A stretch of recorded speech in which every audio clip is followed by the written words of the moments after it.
Hail and well met. Welcome to Fearful Symmetry, our adventure beyond the Pale Door. I'm Erin M. Evans. I'm the DM for this adventure. I'm also the author of the Brimstone Angels Saga and Empire of Exiles. I'm going to tell you about our sponsor real quick before everybody gets a chance to introduce themselves. Idle Champions of the Forgotten Realms is a strategy game that unites iconic Dungeons & Dragons characters from novels, campaigns, and popular shows into one epic adventure, which includes Farida, Havilar, and Mahen from the Brimstone Angels Saga. The game is available on PC and web. You know what, guys? I don't have my script, and I suddenly can't remember the list of things. You can get it almost anywhere. It's pretty much everywhere. Yeah. In everywhere, fact, you know, everywhere, all at once. You can play it on your computer, you can play it on your Switch, you can play it on the Xbox, you can play it on the PlayStation. Lots of choices. You can play it in a house. You can play it in a mouse. You can play it in a box. You can play it in your socks. A list of all the cool places you can play it. You can check them out at idlechampions.com. But if you already know all what I'm talking about, then you know you can get an Electrum chest code of your very own. Just type it in from the bottom of the screen or write ! code in the chat. And then you can copy it and paste it in. And then stick around and listen to our cool story. I'm Rhiannon Held. I write urban fantasy as Rhiannon Held and space opera as RZ Held. And also I write short stories as RZ Held, which is pertinent because I am a finalist for the Washington Science Fiction and Fantasy Small Press Award. Ooh. So it's for small yeah. anthologies. That's awesome. Zombies Need Brains is a small press that is not just zombie fiction. Just saying. So you wrote a zombie story? No, I did not write a zombie story. Thank you, Stephen. So if you're interested in reading it, it's in the anthology called Shattering the Glass Slipper. It's an alternate fairy tale. And if you are in the Washington, D.C. area, I will be going to Capclave, which is the convention where they hold the award ceremony at the end of September. And that's in Rockville, Maryland. So maybe somebody's over there and I can meet you in person, which would be awesome. So, and I have dice partners to tell you about. North Foundry specializes in metal dice. When you roll them, it feels like you're skillfully smashing the rigid armor of the monster horde. You can find their dice and accessories at northfoundry.com. Phoenix Dice is named for the creature that rises from the ashes because they use all recycled materials. You can find their dice and accessories at phoenixdice.com. And tonight, type !ticket into the chat and you can win one set of your choice shipped to anywhere in the world. So go ahead and type that in, !ticket. Hey, what's up, everybody? My name is Yang Wang, and I play Stong Makguk, the barrel-chested, barrel-wearing, very hairy heir to the Murder Bear tribe. I just want to do a quick plug for Idle Champions once more. If you are playing Baldur's Gate 3 right now, and you are a big fan, then the newest character might be extra fun for you. So definitely play right now and unlock her. Steven. That was very mysterious since I'm not a Baldur's Gate 3 person yet. I'm intrigued. Hi, I'm Stephen Merlino. I play Stirge, and he's an arcane trickster and a diviner and general philanthropist, really, in a lot of ways. And that's all I've got to say today. I'm feeling kind of, brief, brevity, the soul of wit. I'm Trevor Bettis. I'm the writer for Idle Champions of the Forgotten Realms, and I got to write flavor text and whatnot for Lazelle, who's now in Idle Champions of the Forgotten Realms, and also in that really awesome Baldur's Gate 3 game that I can't stop thinking about at all time of the day. Tonight, I am playing Florin Morn, who is 100% a warlock. Okay, so it's been a little while. We've been off for a couple of weeks, but what you guys may remember, hopefully have remembered, is that you came back to Westgate after you managed to get Kaelith out of the world of the Pale Shadow. You reported back to Ilya what you'd found.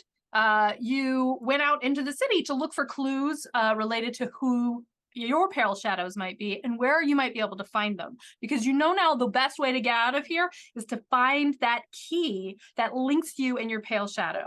That will make a door that lets you get to the real world. You went and tracked down a Harper agent that Florin knows, Kochen, and managed to get her to agree to find Florin's Pale Shadow in exchange for some information. She didn't tell you what information yet, but she did tell you where you can find, where you can leave, where she can leave her request for you. Artemisia and Stong went to track down a diviner and managed to get a glimpse of Artemisia's pale shadow in Aglarond before destroying the diviner's crystal ball, having asked it to do something that it was not meant to do. You also discovered a cult of a being called the Occluded One, which seems to be some sort of multi-level scheme, maybe, but with an eerie figure on their pamphlets, which seems like a raven with hands for wings, perhaps. And lastly, you sent Mitzi, Artemisia's Tressum familiar, to hunt for a tablet of reawakening that Ilya said you could have, since none of you are clerics. Thank goodness. And not only did she find it, she found a box full of things that seem to belong to the pale shadow of Lazar, your friend Cecilia's evil wizard father, and Ilya's evil wizard father in this world. You decided you're going to sleep on it, but then you're going to go talk to Ilya. So, having taken a nice long rest in the guest rooms at the tower that comprises Ilya Dovoskaya's magical repairs and accoutrements, you wake fresh the next day and have to decide what to do. There's one thing. I am assuming that Artemisia was still sleeping as a wolf because that makes the arrangements easier. They can all be in one room for safety. Okay. So Florin, I assume you probably took your boots off to sleep. No. Yeah. Yeah. Uh-oh, Good chance of that. glitching. Where's this going? Rhiannon's internet glitching is like the best time to create suspense. Just dramatic I'm in suspense. I've never been so worried about someone in a D&D game saying, "You took your boots off to sleep." So did you? Yeah. Oh yeah. Okay. Well, they're not there. Oh, okay. Oh no! Oh God, were they magical? Oh no! I mean, They were magical. You took my magic boots. I mean, so Okay, Maybe so just the Florin, socks. you wake up, your boots are gone. PvP in you the can middle of roll the night. some kind of investigation roll. Yeah, As sure. far as finding them. Sure. I will start my day off with an investigation check. How everyone wants to start their day. That's not bad. It's 18. Oh, yeah. There's some leather showing under that wolf, like that. Maybe its head is pillowed on something. Is Oh. Artemisia asleep still? Yeah. Florin like goes to do something and he's just like, we're probably not gonna leave without her. I'm just gonna wait and she can sleep on those. I will walk around barefoot and just goes about my day with my bright red feet. All right. So you wake up. So Florin's awake. Florin has sort of like gone and poked at this little wolf. I believe when we describe this room, it has bunk beds. So the rest of you are somewhere on these. Do you hear Florin? Do you wake up? Are you already awake and watching? Stirge is already sitting on the edge of the bed, writing in his journal. Very, very perfect posture. Top bunk. He watches out of one eye and goes back to writing in his journal. He's writing about the Occluded One. Of course. So I'm assuming then Artemisia and Stong, you shared the Occluded One materials with Stirge. Absolutely. What is have Stirge? the pamphlet? It's weird. What is Stirge thinking about the Occluded One? Stirge is thinking that if our doubles are twisted versions of lies we've told ourselves, that this could be his double. Because Stirge knows that he is a vessel for a fraction of the god Halal, who is in hiding from the death worm or the null worm or whatever, on whom he played a legendary prank, and he's now a wanted god. So he hid himself into various vessels, parts of it. Stirge is one of those vessels. But this other Stirge might think he's an actual god, in which he's named himself the Occluded One, which would make sense too, because Stirge has a whole bunch of memories he can't access. He knows, Stirge knows, it's that part of the god that he can't access. He's mere vessel. But Are you saying this stuff out loud, or is this all This going is on a in your question head? too. Like, how much of this are you going to share with everybody else? Florin's just Or over his maybe shoulder reading. this is just what you've been Yeah. thinking and you're not quite there he's yet. writing this in his journal. And yeah, he'll share it eventually. Eventually. But he's also unclear about whether he's supposed to. So one of the other fragments of the god was in the mirror version of Stirge, he believes, in some alternate dimension thing with the Raven. Yeah, when you Raven? you went into the abyss. Oh, it was the abyss, right, Yeah, right, you went right. to Azagrat to do a job for Glazia. And when you Mhm. were in the Argent Palace, you did see a version of yourself in the mirrors. And it Talk said to it him. was one of the Yeah. other. Yeah. He said he was a different Stirge from a different timeline and he Mhm. escaped the destruction by jumping into your brain. See, now I'm thinking that I might need to merge with this one, or rather not merge with him, but put him out of his misery, take on and absorb that piece of, and just keep collecting fragments of the god until I suppose what's going to happen is the god will be complete and the vessel will have to break and let him out. That's okay. You know, remember that whole thing about the cat? Might be time. Sturge is contemplating his own demise. Mm-hmm, That's dark, man. A good way to go. From the bunk, like across the room, Stong has like woken up and yawning, rubbing sleep from his eyes. He turns to Sturge and notices that his friend is looking not only just serious, but maybe like a little too somber. Mm. Sturge, you all right? You seem a little down for the morning. I'm just thinking about everything. This Occluded One. I think he's my mirror person. He's a twisted version of a lie I tell myself. Well, while they're discussing that, Florin has realized he does not like walking around on bare feet. And so he's slowly going to try and get the boots. I wouldn't do that if I were you. She looks very peaceful. Oh, Must like them a lot. but she wakes mad. I gotta think about my feet and like stuff. Like I don't like it. I mean, maybe if you offer her But, another treat, I mean- you could replace it. Oh, that's Hey, But yeah. like people are talking, so Artemisia is going to sort of like kind of do the dog wake up thing, sort of like and sort of stand up off the boots and sort of do the like downward dog stretch, original dog form, and then sort of do this like shake, shake, shake, shake, shake. So there's a cloud of fur in the air.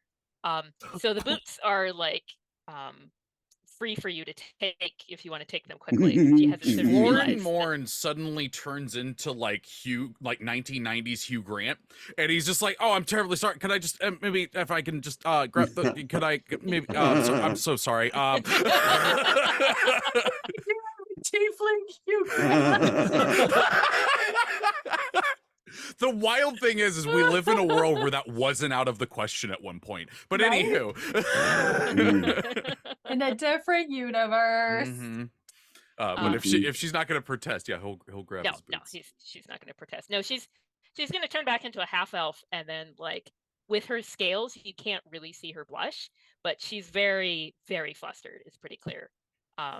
So she'll probably sort of like do that like mumbling thing where it's sort of like trying to get a cover story and it's not quite working. So like, I must have rolled over in my sleep and sorry, I knocked at into. the same time, Florin is mumbling. It's like, oh, if you want to use those to sleep, I totally get it. It's totally fine. They're really comfortable boots. So the rest of y'all can like watch Yeah. simultaneous mumbling. Stong wants to like peer down, like he's gonna just lean over to the bunk beds. His head's like hanging upside down as he looks at you two. Says, "Wow, you two have become really good friends, real quick." Yeah. Yeah, friends. Shake hands. Sorry about Yep. that. Shakes hand. Isn't there some like evil magic thing we were worrying about? Oh yeah. Yeah. Yesterday we found this shard in this book and these scrolls, and it might have and this circlet of intellect. And Yeah, a jar of Ilya. Of Lazar. No. Lazar. Of Lazar. Sorry. A We need to- jar of Fix it Lazar. We need to talk to Ilya about that, don't we? Yeah. Do we want to do it before breakfast or after? I could kind of use some food After to like breakfast. brace myself. Adventuring business can always wait till after breakfast. All right, so you guys gotta go down, find some breakfast. Mhm. All right, you descend the tower down into the main sort of workshop area, and you hear Ilya kind of humming to himself. You kind of remember this being that fancy bathroom of Mirren's, but it has been kind of gutted and turned into like a little kitchen space. And on the countertop, Ilya has some device broken down, and you'd see like little ampules and little like strips of copper wire, and he's just like eating a piece of toast that is slathered with some jam, which is dripping on the floor. And he's like, goddamn things. He's like, oh, you're awake. Yeah, there's some bread, there's some, I don't know, just go find some food. Do we There have is the an jar? assortment of things. Do we have the Yeah. jar of Lazar with us? That's up to you. Did you bring it Ah. down? I think we should. Mhm. Food. Sturge was just going to go put it next to his contraption and say, would this help? but breakfast, Ilya- okay. Ilya, Breakfast. Did he Ilya. have food in the room that I missed? I didn't. yes, did you're we- in like a kitchen, and he kind of thumbs No, over at like. I'm asking the rest of them if Oh, Sturge sorry. had Oh. food in the room because we No. talked about after breakfast. I have not seen a breakfast. Sturge Yeah, was you just gotta- preoccupied. He wasn't listening very carefully. I love the Sturge is idea in a that mood. that Sturge's internal experience is a lot of that Charlie Brown sound. They're like, let's go. And you're like, yes, let's go. Well, You, I guess you it's time set for that jar barrel bread down. again. Stong's gonna hand some bread to there's everybody jam else. for there's some jam for the barrel bread, if nothing else. Yes. Excellent.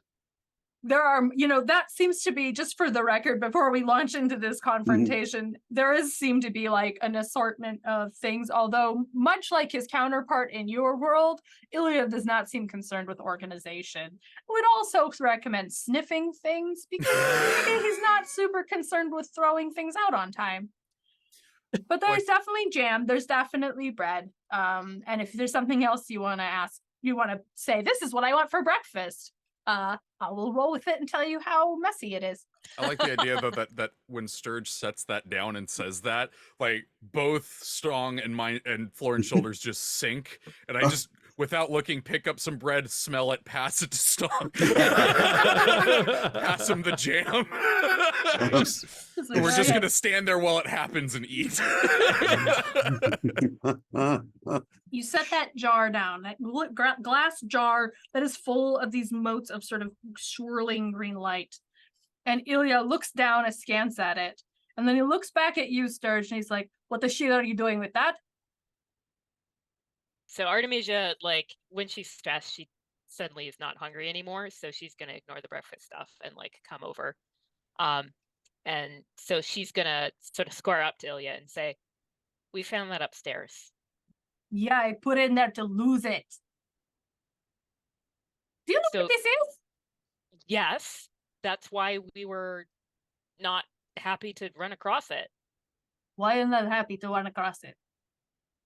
It doesn't It's- work. Well, it worked on your father. What? What are you It's- talking about? What do it you think this is? your father's draining spell, and then it worked on him. Oh, this is not my father's draining spell. This is the stupid aftermath of my father's draining spell. This is like 14% of his soul in a jar. It's just enough to make faces and make garbled nonsense. I couldn't get enough to make it say anything useful. Is that not, yeah, so is this not how he did it in your world? He does the thing, he sucks things out, and then a piece of his soul goes out and sticks in the thing. And yeah, you can gather them up. And so if you do like, I don't know if you guys tried this, you do a true sight, you can see his warbly face. What's that? What are you doing? Question. Song. Yeah. Yes. So, why do you just keep it in a glass jar or in just like a random box in the attic then? Because I hate my father. And because again, I only have like 14%. I can't ask him any questions. He just goes, it sounds like, you know, when someone's talking and you don't want to listen to them. What if you were to break it on the floor? What would happen? It kind of just wobbles around. They don't know. It doesn't know what to do. Oh, so it's a thing. It's not just a bunch of lights. It's like, I would say it is sort of like if you could cut a piece of a ghost off and put it in a jam jar. Ectoplasm? Not quite. It's like almost sentient ghost memories, kind of. I had this hope. I followed where my father went because he's an asshole, but he's very smart. And I don't necessarily agree with his theories about the world, but I was sort of wanting to see if he found something out because, frankly, I ran out of paths in Running Rocks. So I was chasing him, and he kept finding these things. I collect them up, and then I get up, you know, around near Anorak. You know Anorak. Do you have an Anorak? The desert? You do. You guys know this. Okay. Yes. There's this course. giant desert in sort of north. This is where I always get stuck. Northwestern Faerun, kind of not quite to Waterdeep. That used to be kind of part of ancient Netheril, but is now just a dead desert. And you guys have actually traveled up that way. You probably just, it was a long time ago. So yeah, so, you know, I'm up there, I go to some village and I find out like, oh no, he's dead, here's his stuff. So I took his stuff and I gave up. It was really boring following him. It just like, I felt like I was just affirming his sense that he was the most important person in the world. So I just decided to come back here and do my own stuff. What about this happened? music that's on some of these that's- documents? I don't know. That's the stuff that was in that town. He must have got it from the place he went before this. Oh, maybe that's where second strong. Yeah, here, I get you. And he starts like opening the cabinets, and you see that this may be a kitchen, but there is just weird stuff in these cabinets. There's little like stone figurines, there's weird jars, there's books, and he rifles through some paper and he pulls out a couple of them. And then he's like, yeah, okay, this is a map. And he lays the map out and he points kind of up near Anorak to a tiny spot. And he's like, there's a little village here, like a caravan stop. And if you look at the map, make me a perception check if you want to look at the map. 12. 26.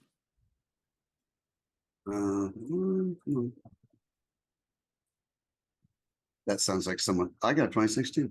Oh, okay. So 21.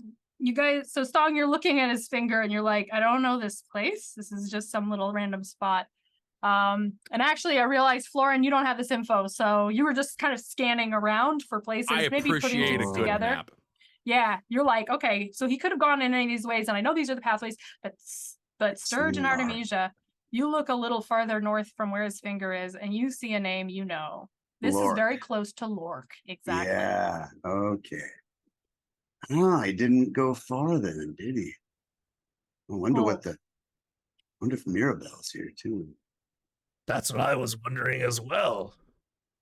The events at Lork really changed my life. So it's not surprising that he's somewhere nearby. Changed all of our lives. That was true. where we met. It's definitely a place Oh. worth visiting at some point then. Yeah, I gotta tell you, it's not a nice tourist destination. Maybe it's great where you are, but it's kind of a No. yeah, okay, it's kind of a hole. Yeah.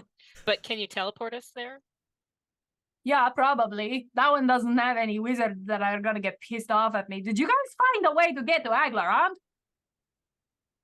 I mean, I was assuming we would just we probably don't want to stay here that long enough to just like travel there. Yeah, We wasn't do- there a boat? You are Yeah, supposed to get a boat, my guy. That was your job yesterday. Hmm. I don't know sailors. I don't leave this place. We were waylaid by some MLM cultists, and their sales pitch, woo, what a doozy. It's all I can think about for the rest of the night. I mean, Yes. we gotta invest, we gotta get in early, you know. Oh God, those ones in the market? Mhm. Oh, you guys, he turns to the three of you, that not Stung, but Artemisia and Florin and Stirge, like, you guys gotta get on, make sure he does not get taken in. Can you tell No. us, what do you know of this occluded one? I mean, it's clearly a scam, which is most cults, let's be honest. I mean, it can't be worse than, let's say, some other powerful friends that Stong has. So Wait, who is that? I don't know this. Like, you mean my Star dad? scratches the back of his neck, but doesn't say Do you anything. mean Lazar?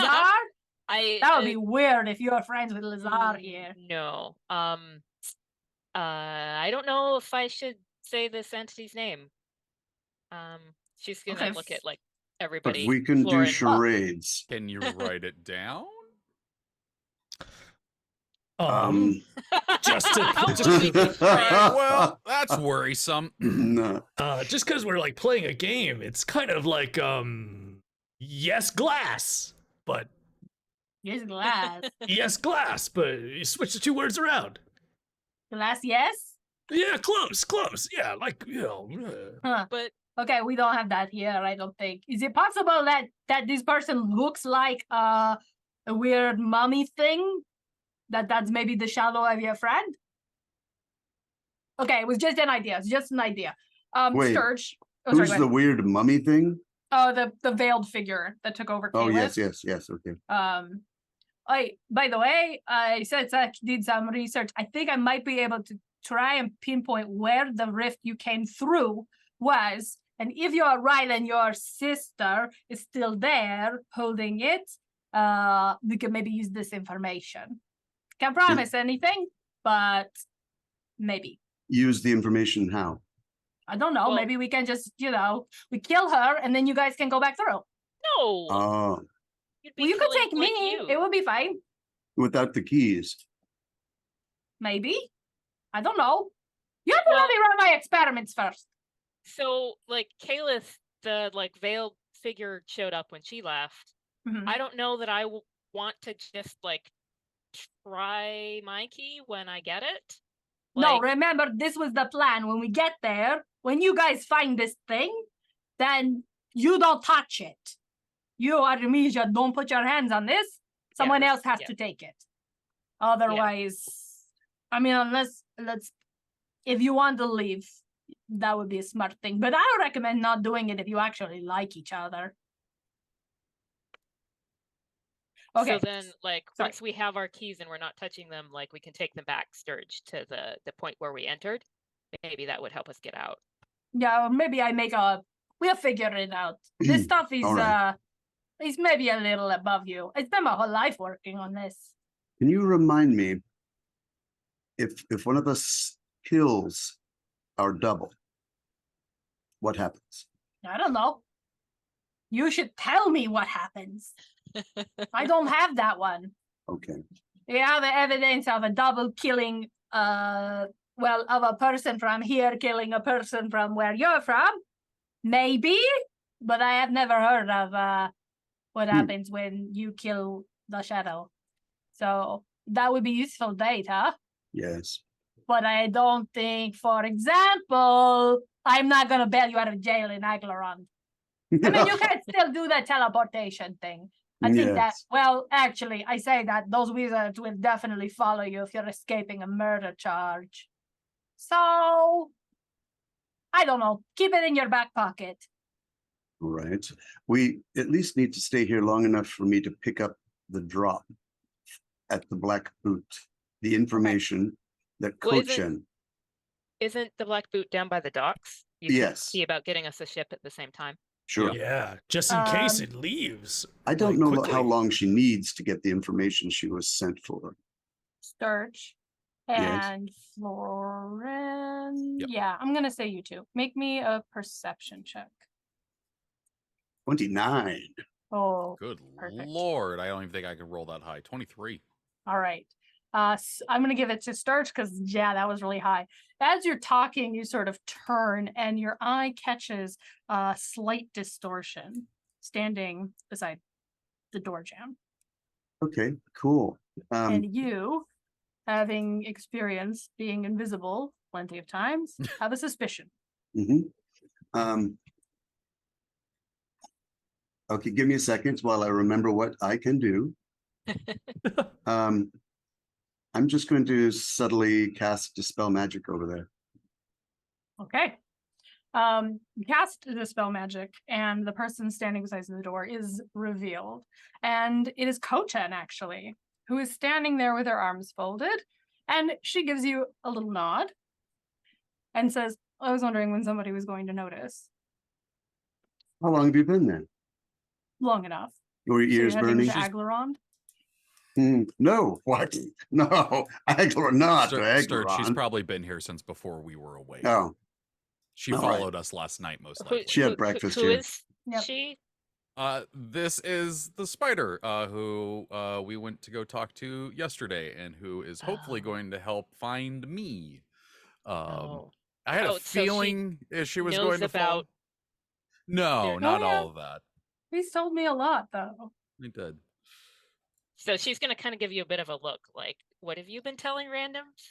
I love, Not- Florin, that you have layers and layers here of things that you are keeping, of secrets you are keeping and not keeping. It's that- like I'm a harper. And so you're very skilled at saying later. Mhm. Well, you did tell me such a very interesting story. I had to make sure it was true. And from the sounds of this little tete-a-tete, I guess so. At least all of you believe it's true. And if you're going to Aglarond, I've decided what I want. And what's that? She steps forward and says to Florin, I want you to find out something for me. Mm. I want you to tell me how Lord Gellibrace, the secretary to the Amark, takes his coffee. You want me to get a coffee order for you? Yeah. I see. Can see a multitude of reasons for that, and I'm sure I don't want to know the answer to it. So, I'm sure I wouldn't tell you. but if I do this, you'll find out the information for me. I'll find you. I'll find you, Hero Florin Morn. Question. Yes. This secretary, what sort of a person is this secretary? Oh, I think you'll find him. Well, he thinks he's very charming. Hmm. I'll leave you to it, unless it sounds like maybe you need another favor. Do you need a Oh. boat to Aglarond? It would help us fulfill your task. What would that cost us? You know what? I'll let you have this one for free.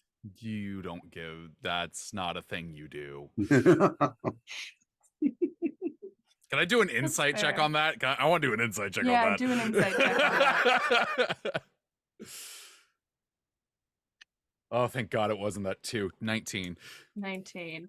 I should make her do a deception check. Yeah, there we go. There we go. Okay. This is give me proper that. I'm D&D.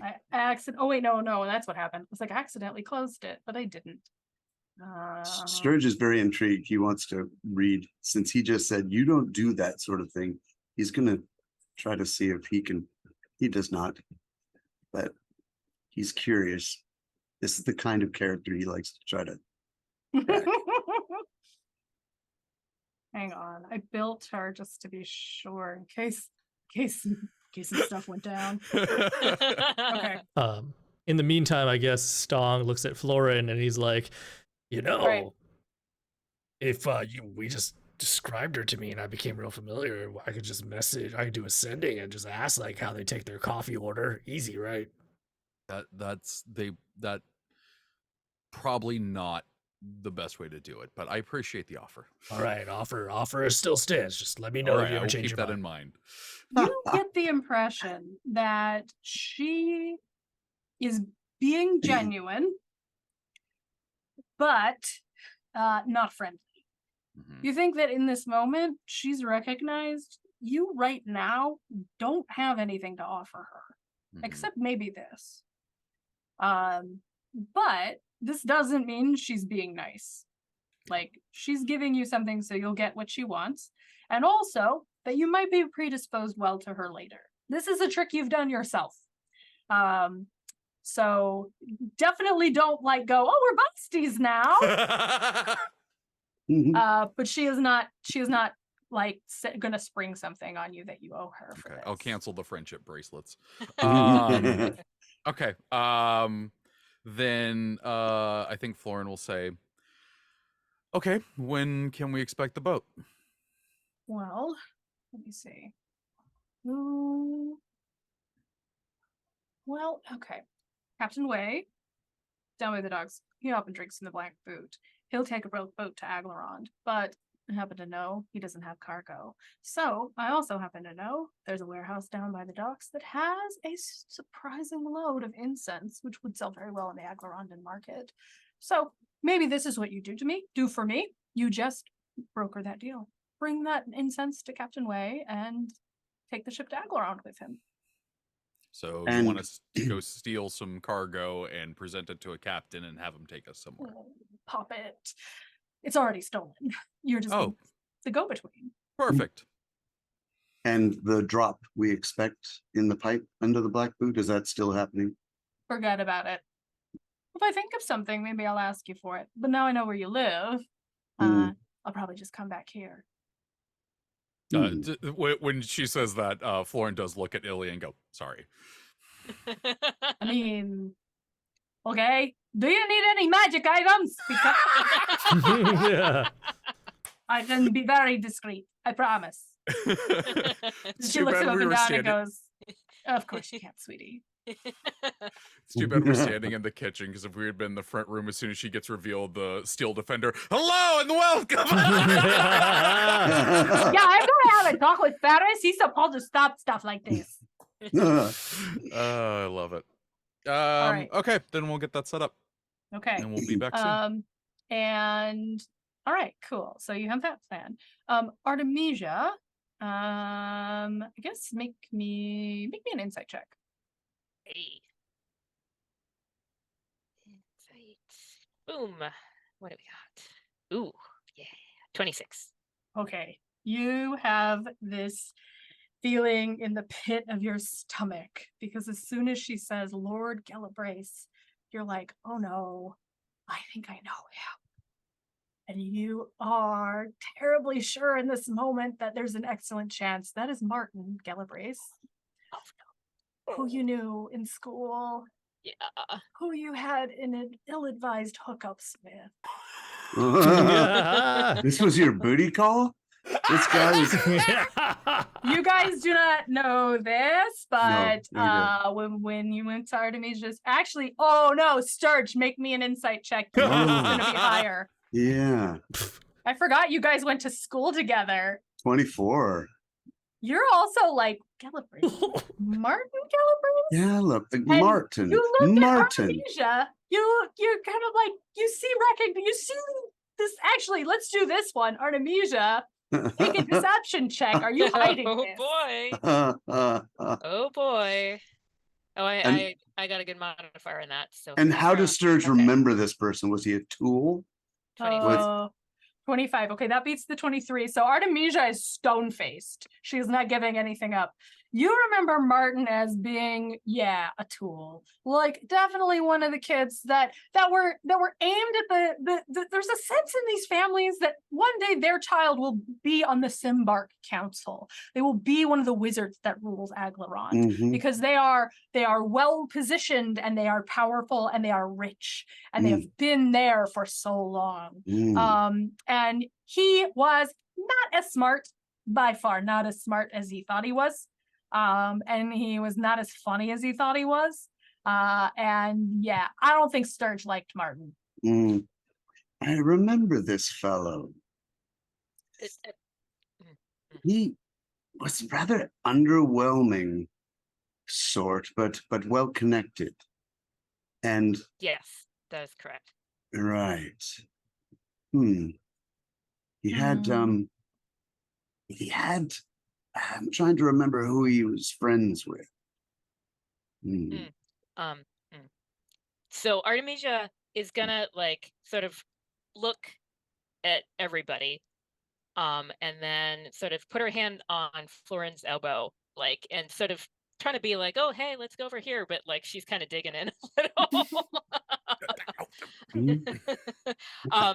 And be like, hey, Florin, since you're the one who's supposed to get this, like, Lord Gillibrace's coffee preferences, like, can I talk to you? And Stong, like, why don't you stay here with Stirge and like talk to Stirge so he's here? Like, talk to him about the occluded one or something. Like, show him that pamphlet again. Did Spider Stirge, leave, or is she okay? Oh yeah, she left. Okay. Stirge, you should make a history check to see how much you remember about this. Oh, okay, because Stirge just very bad, 13, but he has a plan. I know. I will. He'll remember me. I'm rather rememberable, even if he didn't like me. And I'll start up a conversation. And Artemisia, he'll probably remember you, and we can talk to him and schmooze with him and have coffee with him. This is exactly what we'll do. Artemisia, I think I've got it. Yeah. Stong turns to Florin, and he wants to be like, oh, Florin, you know, Artemisia is a great friend to have. She's got so many friends from the past, you know, just as good as you. Oh, okay, cool. Thank you for the heads up. So Artemisia, what? She's still trying to like drag him to like get a private moment. So she's sort of like, good plan, Stirge. Talk to you about it in a second. No need to follow us. Oh, well, Stirge, you know, they left us here to talk about something. Do you want to talk about Stirge? I mean, Stong. You want to talk about Stirge? We can talk about Stirge. Stong. Can I do an inside check to see? I mean, you'd have to be pretty dense not to know what's happening. 21. What are you trying to figure out? She's just trying to. Weird? Yeah, it's like something's up. She does seem to be acting weird. You kind of wonder if you've forgotten something that went on between them. Maybe he was specifically a dick to her. Maybe he was her boyfriend. Maybe you didn't know he was actually being treated for a rare cancer or something.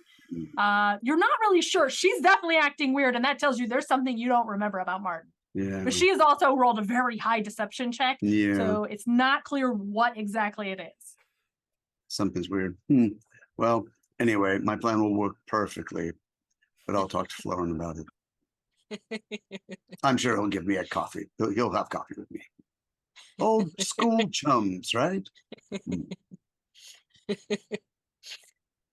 So Artemisia is gonna, if Florin is following with her, she's gonna try to pull him into sort of the nearest like storeroom, for like a little bit of privacy. I assume there's not like a lot of room that like stuff. Oh yeah, it's comedically close. It's yeah. You're in what's a borderline hoarder's closet, so whatever size it is, take it down to a third of that. A pile of books falls on Florin's head. And Artemisia actually seems sort of like, because she's very controlled, but when she's like the door's shut and she thinks that Stirge maybe won't chill out for like at least a little bit. She seems to like lose some of her sort of facade, and she looks at Florin and she's sort of like, so cards on the table a little bit. So this is kind of hard, but I mean, we saw a lot about Kalis, like childhood and such when we went to find her key, and I guess in Aglarond you'll see some stuff about me, and you know the others know it already, kind of, and so you deserve to know. And she like totally stalls out. And he just goes, "It's okay. What's up?" Yeah, Martin was my first Your first? lover. Oh. Oh. So it didn't last very long. It was really messy. So my stepmother, she really wanted me to be a powerful wizard, and I'm not that. And I was not a lot of things that she wanted, but Martin had good connections. He was going to go far as a wizard. She was like giving him private tutoring along with some other wizard students. And so I was supposed to be helping him study, and that really sucked, but like there were much more interesting things that one could do with private time instead of studying. But so I mean, like, I assume he'll recognize me. Yeah. I don't know what if my shadow didn't I do that. So mean, we'll find out when we get there. When we got the disguise kit. Why are you telling me this in this cramped space?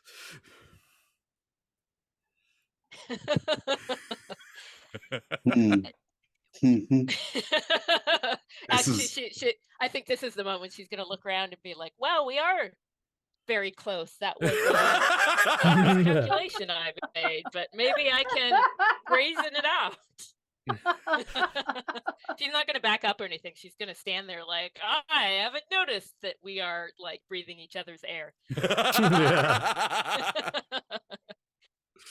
Well, you're supposed to be finding out information about him, so you probably find that out, and you'll be seeing, I guess maybe you might meet the shadow of my stepmother, and I mean, it feels like you deserve to know because you're trapped in here with us. I mean, you seem very normal. Like, I don't know. Oh, I'm not normal. I'm not normal at all. Okay. Are you normal? No, not even a little. That's fine. It's good. Don't worry. It's gonna be fine. We'll go there and figure it out. It'll be good. I will say though that I hope you don't have any feelings for this possible shadow, because she probably does want to kill him. Yeah. I mean, I don't wish him dead, but like, it was messy, so, which is not an executable offense, but depends on what part of Faerun you're in. So, her face, she's gonna be quiet for a bit, and her face is gonna do it like a complex thing that like you could probably insight check if you want to like try to read her. Yeah, let's. I don't know why every time I look at a skills list, I'm like, where's the thing? And completely forgetting it is in alphabetical order. Insight check, which is under I. I only got a 13. Oh, okay. Well, she wants something from you, but probably you're not quite sure what that she's trying to elicit with this conversation. Yeah, Florin is like, his heart is racing. He has no idea what's going on. His brain is moving a mile a minute, and none of it is correct. Okay, so after that sort of pause where he doesn't like jump in with anything, she's gonna sort of like clearly sort of like, okay, reset, let's try a different tack here. So she's gonna like maybe put a hand like on his elbow, and be like, so, and I mean, I'm only asking this because Ilya was talking about like contacting gods or like other entities from home. Are you close to your patron? No. My patron is I don't really know a lot about it. It's kind of weird. The sword is the pact, and I know it's from the Shadowfell, but it's I don't really know a lot about what's going on with it. It's kind of one of those things where nothing's gone wrong yet, so I'm just gonna keep going as if that's gonna be the norm. So you've never talked to your patron? Not really, no. Oh, is that how it's supposed to work? I'm gonna be honest. I don't really have like this can sound weird. I don't have a lot of warlock friends. We don't really meet up and have coffee, so I don't know what it's like. From what I heard from my mom with her pact, it wasn't it. There was a lot there. She had pact with a fiend, and it's got messy, and yeah. But why do you ask? Sorry. So you have the same patron as your mom? No. Well, it's kind of no, I don't. But her patron is my dad.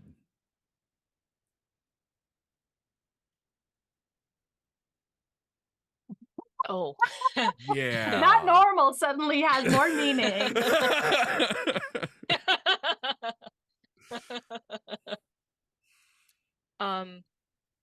Thanks for telling me.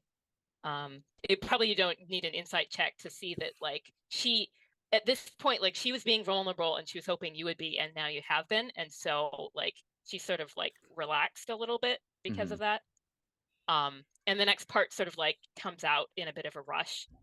And she's like, well, so my sister, like she, you know, she's is a warlock, and her patron was the same as our birth mother's patron, Heart of the Piercing, the archfey I asked you about. And so there was a whole thing, and like my birth mother like broke their pact. Like I didn't know that was a thing you could do. And then like our birth mother in this timeline died, and then like now she's my sister's patron. Like she's like it's like a lot. Yeah. No, that's yeah. So like parents, like I feel you. Yeah, and if that was confusing, like either to Trevor or like the audience, that is correct. She did not convey this well. This is confusing even to the players involved at times. Mhm. Got a little while. Yeah. I think Florian would just go, it's messy. Yeah. So I don't really have a relationship with that birth mother, like that timeline one anymore. But so yeah, I'm not going to be contacting her, and clearly you're not going to be contacting your patron or your father. So yeah, we don't have to worry about that. Okay. You hear a banging on the door, and Ilya goes, "You better there."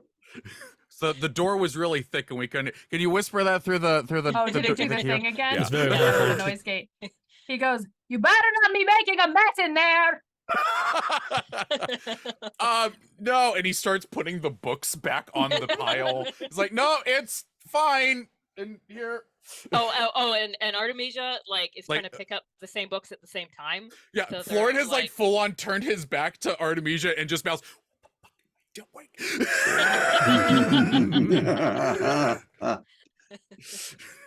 All right. Well, you guys put the closet back into order. possible. Sturge and Stong, Is there anything you have been talking about that you want to get into or We've been talking summarize about a into lot words? of Stirge, apparently.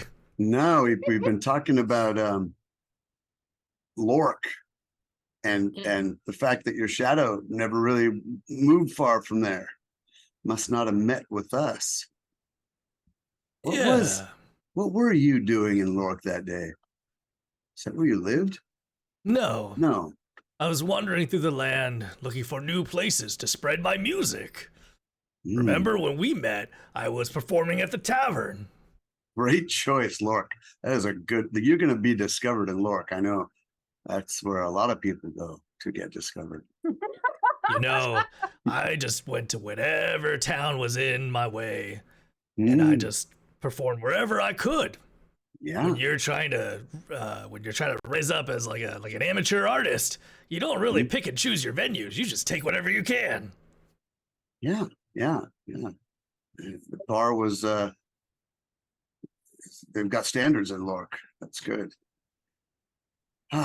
Well, that'll be interesting to see what this version, this city, this world's Lork is like. What would Lork's dream of itself be? Maybe it'll be like a Muscle Shoals, where all the musicians go and crank out their best work. So last time when we were in Lork, there was a deck of cards that did many things to us, and I think one of them gave you some brain damage, right? Yes. Yes, I believe that's correct. So I think it would be worth checking out whether our doubles on this side had some of the same experiences with the cards. Because I'm really curious. Do you remember what happened to Artemisia with the cards? Do not. If I recall correctly, Stirge and Shiny drew from the deck, and maybe Stone, but I'm pretty sure Cecilia and Artemisia did not touch that, and I don't think Kalis did either. Shiny got fabulously wealthy. I received a wish. Didn't realize it was a wish at the time, really, but I spent it on replacing my clothing when it was burned off of me. That's right. To hide my secrets, but later I realized that wish could have been handy for something else, and maybe I could just let my secrets be known and have a wish. Too late. Maybe maybe they have unused wish. Ooh, that would not be great for us. Yeah. Let's hope not. Yeah. I think I think the fact that it has something to do with Lork honestly makes me really nervous. Because to me,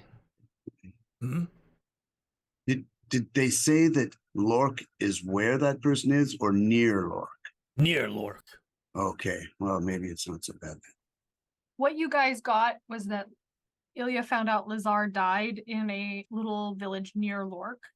But you zoomed in on Lork is the closest place with meaning for you guys. Right, and that's where the music's probably coming from. And that, to be fair, is your assumption, but it does track with all the clues you have right now. Okay. Yeah, it's going to be the Motown of Faerun. Lork. Well, hopefully I have a great career there. Found happiness.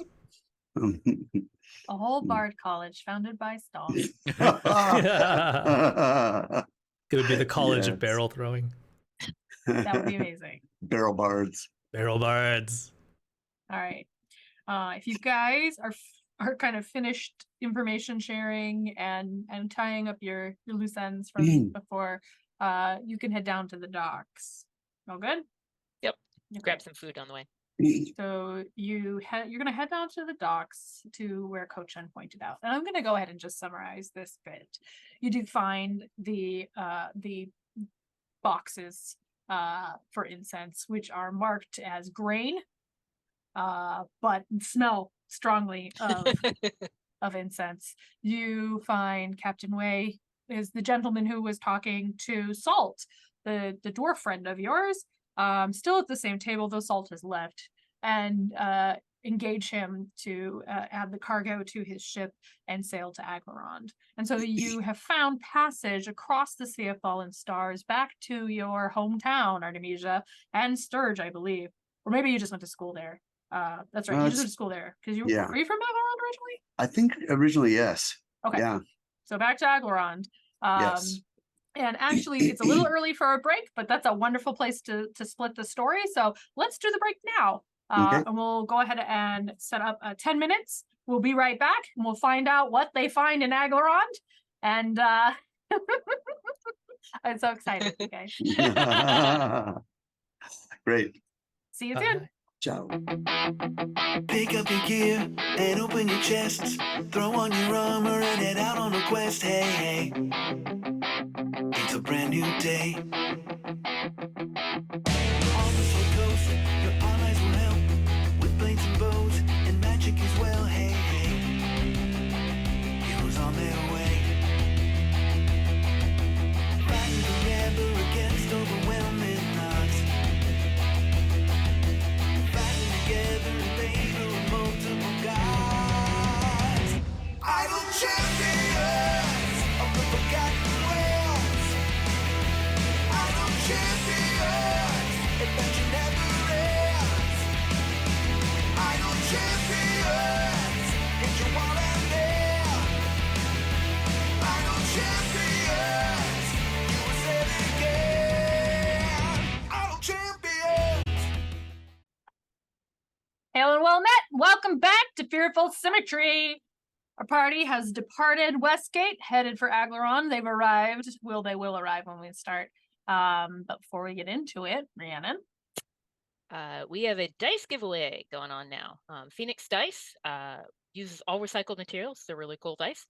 So if you want to enter, one set of your choice is the prize, and it can be shipped anywhere in the world. So to enter, type into the chat !ticket. All right. So, using your connections with the Spider of Westgate, you have secured passage on a ship across the sea. And as you approach the city of Veltalar, the White Harbor welcomes you back. Stirge and Artemisia, you are returning to home. It's been a while. You went through here on your way to Rashomon. Do you have any deep feelings you want to talk about? I'm that DM. Just get ready. Yeah. Yeah. Stirge Probably. is- Sorry. I mean, what others would notice about Artemisia is that she's getting more and more rigid every moment. And she's not being the wolf. She doesn't have her dragon wings out. And so clearly something about like the feeling of being home is sort of like making her like really sort of like just white knuckled control feel like, and so she just doesn't relax as we get in there. Stirge? Stirge is going to suppress and duck all problems by disguising himself in Aglarond and being therefore an unengaged witness. What do you look like? Oh, when What do he you look disguises like? himself? Yeah. Florin's twin sister. What? Okay. New question. Housekeeping. Who's got the mask? Ilya gave you that mask of disguise. You still holding it, Florin? I believe Florin still did, but when they get there, he would give it to Artemisia and say, "This is probably going to be a good thing for you to use." Yeah, This you're is right. wiped, by the way. It is no longer depicting Cecilia. It can depict whoever you want when you put it on. Actually, when given it, Artemisia is gonna probably like hold it and stare at it, and like it's clear she, like her mind is completely blank of like every person she'd ever met, like in her entire life. A feeling of, do I know people? You should choose Stirge so that Stirge disguises himself as somebody like completely anonymous, but yet you are becoming Stirge and walking the streets. Artemisia Oh. and Stirge. Actually, Sturge is now thinking about it. This isn't actual Aglarond. People That's true. won't even know who he is. Salt didn't know him. That's true. And if So- your theory that your shadow is the occluded one, it's possible you're beyond all of this. Yeah, I I don't know if anyone's seen the occluded one to tell him whether he's got, for instance, a large nose. I don't know. Just going to brave it. He's going to expect no one to recognize him. But if they do, then he knows that they don't know anything that he actually experienced, so he has nothing to worry about Yeah, except learning. that is fair. So he's rationalizing his way around emotions. I get it. Okay, And- so And Oh, sorry, go ahead. Artemisia, I think she'll pull from somebody when she used to work at the Silks at Dawn and help Mhm. like designing people's clothes. I'm sure one of the customers, like she like looked over the woman's measurements enough to Yeah. sort of like know her well. Mm. So she's gonna be just some human Westgate noblewoman. okay. Do you know I- this woman's name out of curiosity?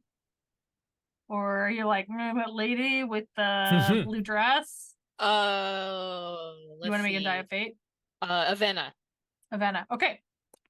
Does Sturge recognize that Artemisia is pretty tense about this?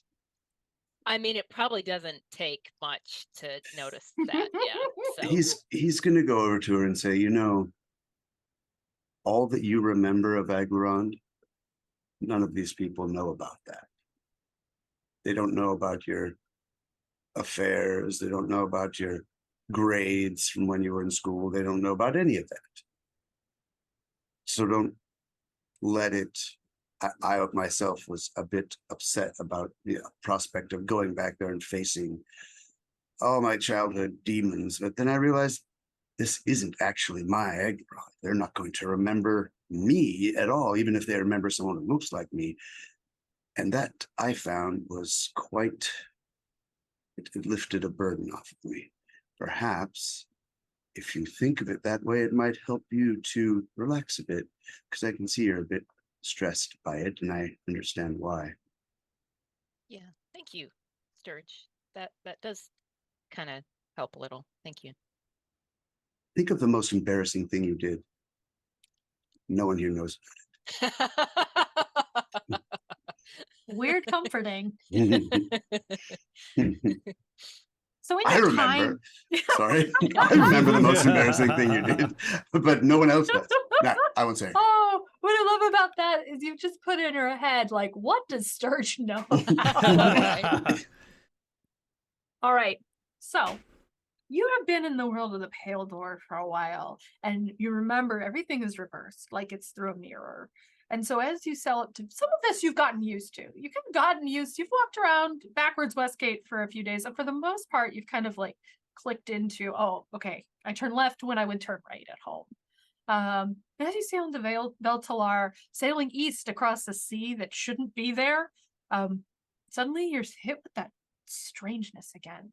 You're going to a place that was home that feels very much not home. Artemisia, it is so much like when you were the wolf and you smelled Briar House in the shadow of Westgate and knew this wasn't quite right. There is some part of your brain that's going, this is not quite right. There's this uncanny valley feeling that fills you. But the ship docks, and you disembark, and you are in Veltalar. Where do you want to head? Hmm, Well, coffee. but yeah, actually, so she's gonna start to like think about where she would go, and then she's gonna like turn to Flora and be like, "Yeah, we could follow your thing and like get it out of the way. So you could like Yeah. do that first." Yeah, I can Oh. go around and see if I can find some information about where Smartin is. You You guys know where Martin lives? Hmm? Do you know where Martin lives? No, I was gonna go out and try and find Well, information so about that. you might start, and Artemisia is going to say where his estate. Well, Oh, he his has. family's Oh, estate well, I mean, was. yeah. If you know that, then probably gonna be there. I mean, Where is it's his a place to start estate? looking. Close to Marseillaise? Just out of curiosity. Oh, they share a border wall. Mhm. A very thin border wall where you can hear There- lots of raised voices just pass through. This plan sounds good, and then oh wait, you can only avoid it so long. Yeah. But that's not a bad place to head. So Before we leave the Artemisia- boat, oh, sorry, Rari's go. telepathic Yeah. bond on ritual, just so we all have that. I love Mm. this so much. It helps you guys, and it also creates these wonderful shenanigans. Like genuinely, I enjoy this very, very much. Anyway, okay. So, Artemisia, you lead them through Veltalar toward Martin's house. When you tell yourself you're going to Martin's house, you're not going to Marseilla's house, even though you're next door neighbors. And when the path you're taking, you realize maybe in your sort of turned around state, you are going to walk past Marseilla's house first. Are you gonna look? Are you gonna go try to knock on the door? Are you gonna try to not even look at the house? Like just like the equivalent of that thing where you dial the phone number except the last number and then you hang up just to practice. Yeah. What's the vibe here? I think the vibe is definitely she starts to sort of hide, and then she's like, wait, I don't look like me. And so then she's like, I'm just walking here like a human noble woman would do. And then she's gonna keep stealing glances to see if she can see anything. But Rhiannon, no, she's walking. Can you do a performance check? I want to know what a noble woman walk is. Like. You can tell by the way I walk. Okay, 18. So noble. Hey, you've pretty So got it. woman. So noble. You got it. You got it. Mm, well done. Didn't know you could act. So you're glancing to the side, and you do catch a glimpse of Marseilla's house. Stirred out of curiosity. So you guys knew each other at school, which I'm assuming, based on what we know, was kind of a boarding school. But if you're also from Aglarond, I don't know that you're also from Veltalar, but do you know where Marseilla's house is? Do you know what you're walking past? Yeah, he would know. I mean, how big is this town? It's a reasonably big town. I will admit I didn't look up the population, but and you are kind of towards the outskirts where the nice big houses with the big gardens are. Yeah. Oh, gotta love when you misspell the name of a Forgotten Realms town, and it's like, did you mean these German words? I'm gonna roll a die 20. If I roll high, yes, I know it. If I roll low, no. Oh, I rolled a 1. Okay. So yeah, you're like, these rich people wasted a lot of money on their houses. So he avoided those neighborhoods because he really didn't belong there, and that's where all of his tormentors were, many of them. And so no, he never did. And so he doesn't know this house from any other house. Okay. For the record, Veltalar is a town of about 70,000 people. Oh, that's big. Okay. Yeah, it's a city. It's a city, to be Is honest. there a coat? Is there a coat of arms or anything on the gate or anything that he would recognize? You know what, Artemisia, this is your childhood home. Would you like to describe it? Okay. So it's definitely sort of one of those new money meets old money, in that it's like a big grand stone house, not a castle, mini castle kind of thing, but big grand stone house. But it looks like it has been spruced up, but not to the point where they're adding random wings and lots of remodeling or something like that. But there's no broken stone on the facade. The gardens are in beautiful shape. So it's definitely sort of the stately home at its very best. rather than the old money that has started to decay because they can no longer afford the upkeep. And I'm sure it's got sort of the like sweeping drive and some kind of gate or gatehouse to keep out the riffraff, and stuff like that. So No and coat of arms. so it would be the Tararon coat of arms, and it's probably it's because Marseille is not gauche. She would be the first to tell you that. So probably if anything, it would be carved into the stone gate posts rather than like big on the gate or something. So you'd have to look carefully I to find see. it. Yeah. What is the tower on Goat of Arms, I think? Oh boy. They're very magic-y, right? Like this is Wi- Marseillaise. Yes, it's Marseille's. It's not Artemisia's father's, and very wizardy. Yeah. Sort of power player wizard. Hmm. So maybe some kind of like wizard staff kind of thing. Like a staff with like some kind of like symbolic heraldic plant wrapped around it. Yeah. As you're walking by, how long do you think the drive is to the house? As long as like can fit in this city. So since it's not an estate out in the country, I would think that's probably they've done some stuff where there's trees along it and it's winding.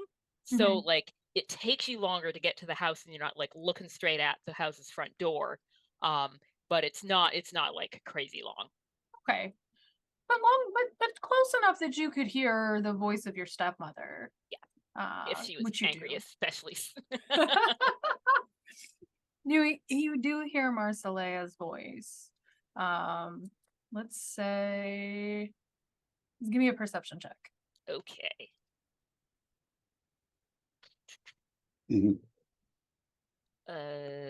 15. You cannot catch all of the words. She's a little far away, but you do hear her say, "My dear," and you do hear her say, "I'm sure it will be fine." And you hear the word "party," and then you hear something else, and you hear the unmistakable sound of your own voice answering back. So, if I was to say that like Florin was nearest by within reach, would that be okay? Or would you be sort of like hanging back or something? I'd probably be nearby. Okay. Because like Artemisia is sort of like grabbing for like whoever she can like. Florin just moves his shoulder over. And sort of even before hearing her own voice, clearly she's reacting to those voices and she just sort of like freezes, like deer in headlights, rabbit, sensing, hawk, and just sort of like stands there for a second. All right, folks, Artemisia has clearly gone into panic zone. Now, what do you want to do? Would we have heard these voices too and recognized Artemisia? I think so. You can make me a perception check and we can figure out if you hear better than Artemisia. But you can hear, they're not trying to hide. Yeah, okay, so you hear Marseilla, and you remember Marseilla. She came to Westgate before. And you hear her say, "My dear, I'm sure it will be fine. But your party will not be any less fantastic, short a few guests." And then you hear Artemisia say back, I just don't want the table to look unbalanced. I can't believe everyone is canceling so late." And you hear Marseilla say a little softer, "Well, you know, he is how he is." And then you hear a man say, "Mia, darling, we're going to be late. I still need to interview for the second foot." And their conversation is continuing along this vein. I'm going to stop everyone, just put a hand on the nearest person and say, which is still Florin, and he's just like, he's going to say, "I hear Artemisia in there. She's having a party. People are canceling late." And your mother said, "You know, he is how he is." Stepmother said, "You know how he is how he is." So apparently some fellow, I wonder if it's Martin, canceled. And she's upset. Mia is upset because the table looks imbalanced and people are canceling late. But Marcellet doesn't call me. Well, it's not me. It's Marcellet not. doesn't call me. My Marcellet doesn't call me Mia. Mm. To be She fair, does. Marcelea didn't call you Mia. Some man called you Mia. Oh, sorry. A man. Although, Did you have a dad? Was he here? Yes. Maybe it was your father. My father did call me Mia, so maybe, yeah, maybe. Well, I mean, he would be here with Marcellet, so that makes sense. you hear Stirge, and actually, Artemisia, I think this will carry a little farther. You hear a small voice go, "Mama, do you want to sit on the window side of the couch, or do you want to sit in the middle?"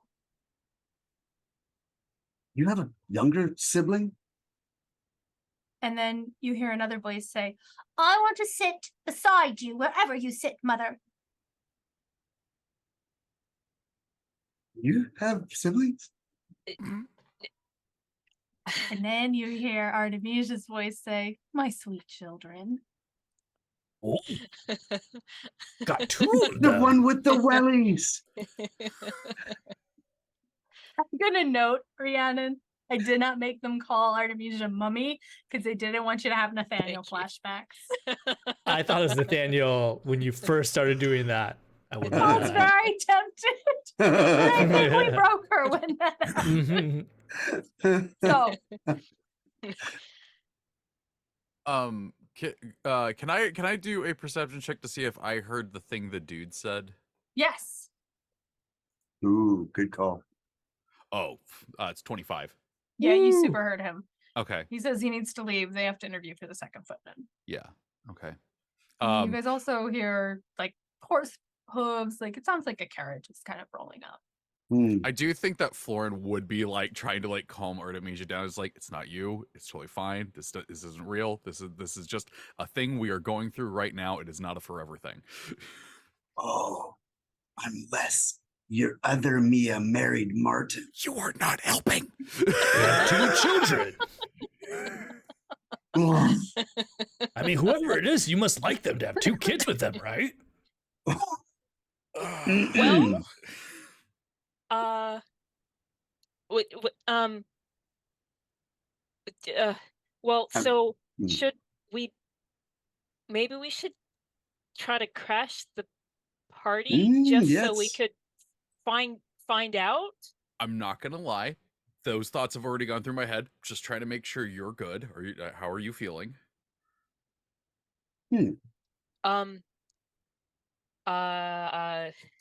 I need a new dress to Okay, go we to can a do that. party.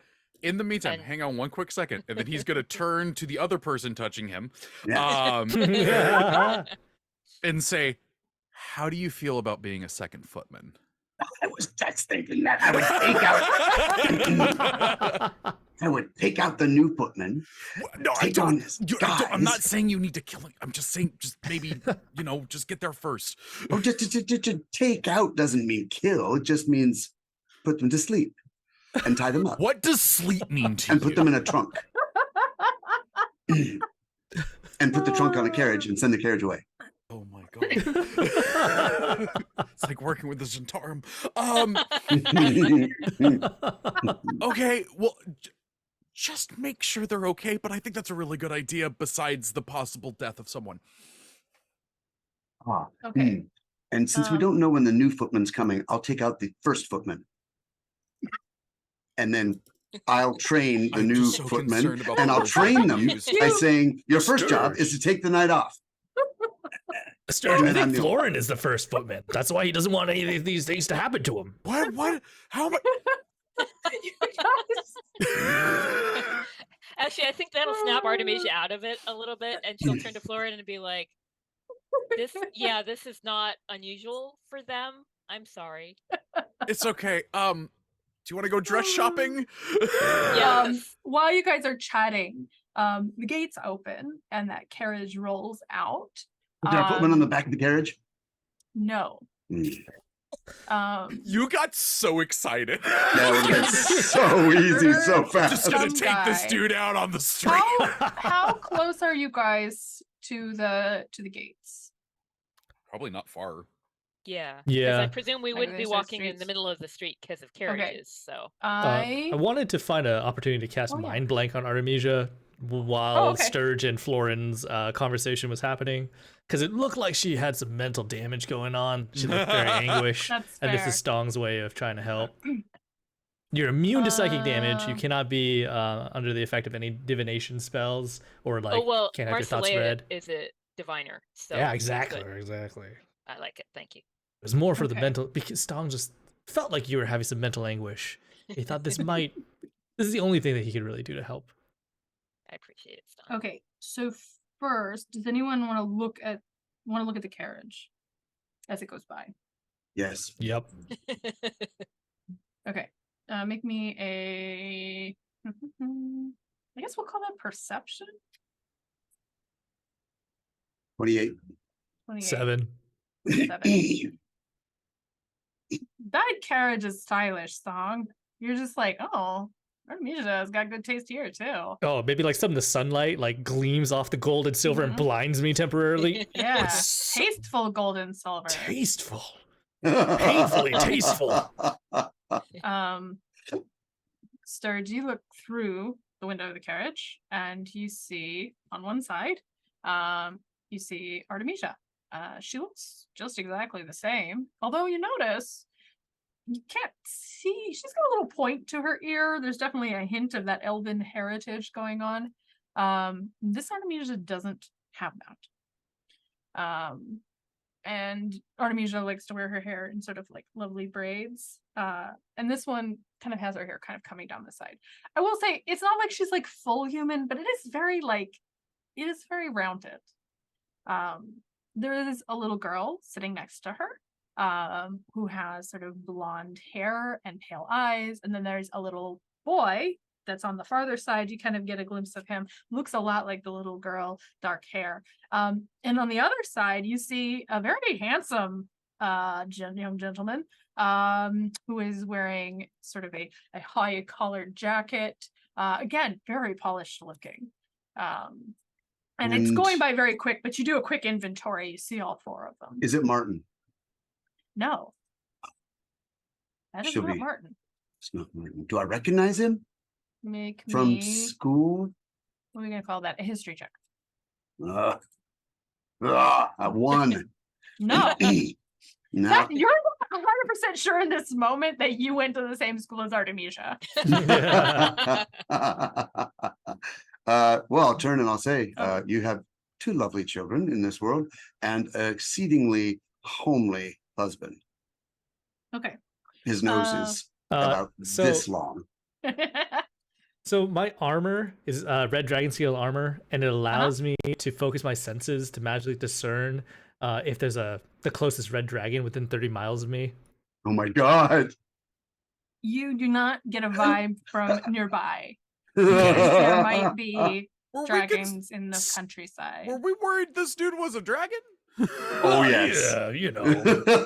Florin is out of the loop. Are you gonna? Yeah. Is this actually happening in the telepathic conversation? Yeah. Stone lets you know it's also not a red dragon. In Like disguise. that one. I forget his name. So he was just a fling. She's saying this in the telepathic. Right. Yeah. Yeah. Oh, Lauren, you're just learning so many things. So many Yeah. things. So many things. Yeah. Actually- Not at all a psycho Florin, ex-boyfriend. Don't worry. You may recognize a mention of a red dragon from the letters. Oh yeah. Context suddenly floods through you. You're like, oh.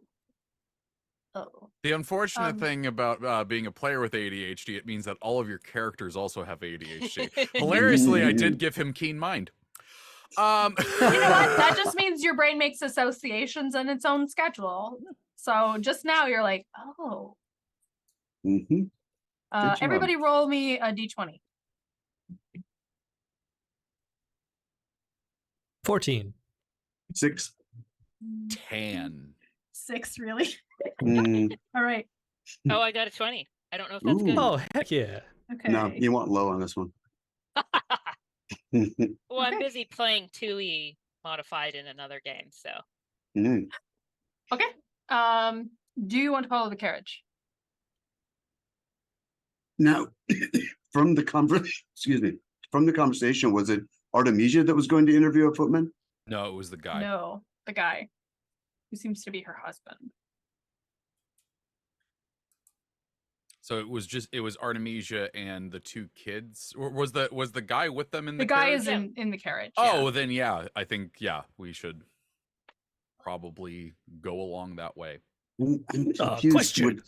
What is our objective right now? I thought we were going for coffee. So, that is later. Right now, we should probably follow them. That way, we can get into a better position for Stirge to replace and not take care of the second footman. And also, hopefully, it is in a direction where we can get Artemisia a pretty new dress. And then we'll go to a party later. Did we hear the name of the people that were not there? You heard one name. Stirge did, I think. What was that? Eberwin. Eberwin was whose name? That was the person they mentioned. They didn't say how many people canceled. They just said that some of the guests had canceled. Do I know the name Eberwin? Make me a history check. Because I'm so good at that.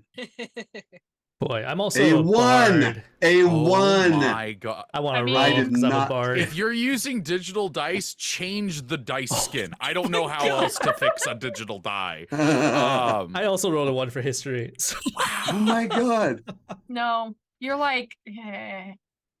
I've rolled A lot 3 of ones tonight. You knew a lot of people in Aglarond, and most of them were boring. But yeah, it's not coming to you. Mm. Well, we might be able to This sort of take up that spot. If we can get multiple people in there in different ways so that we're not all together and looking suspicious, that's probably going to be a good thing to do. And the good thing to do with this is that this Martin person might be there, but regardless, we're going to get near Artemisia's shadow. There's a good chance that that's the kind of party that the Martin I know would be at, probably with his wife. Chose a totally different person. I mean, I know who she is in my world, Mm. and like there are depths to like her voice there. Maybe a little rage. It's layered. Yeah, I think we should definitely follow this carriage though. That's going to be our best bet for any sort of lead right now. Oh my Right God, now, we don't even know where the party is.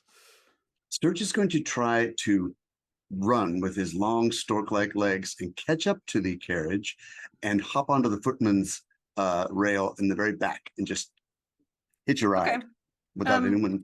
I like the idea that he just does that wordlessly and Floor goes, okay, I guess he's got it. All right, I'm gonna double check one small thing.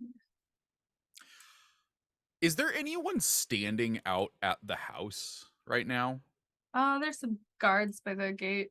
The people that opened the gate for you. They're like very bored.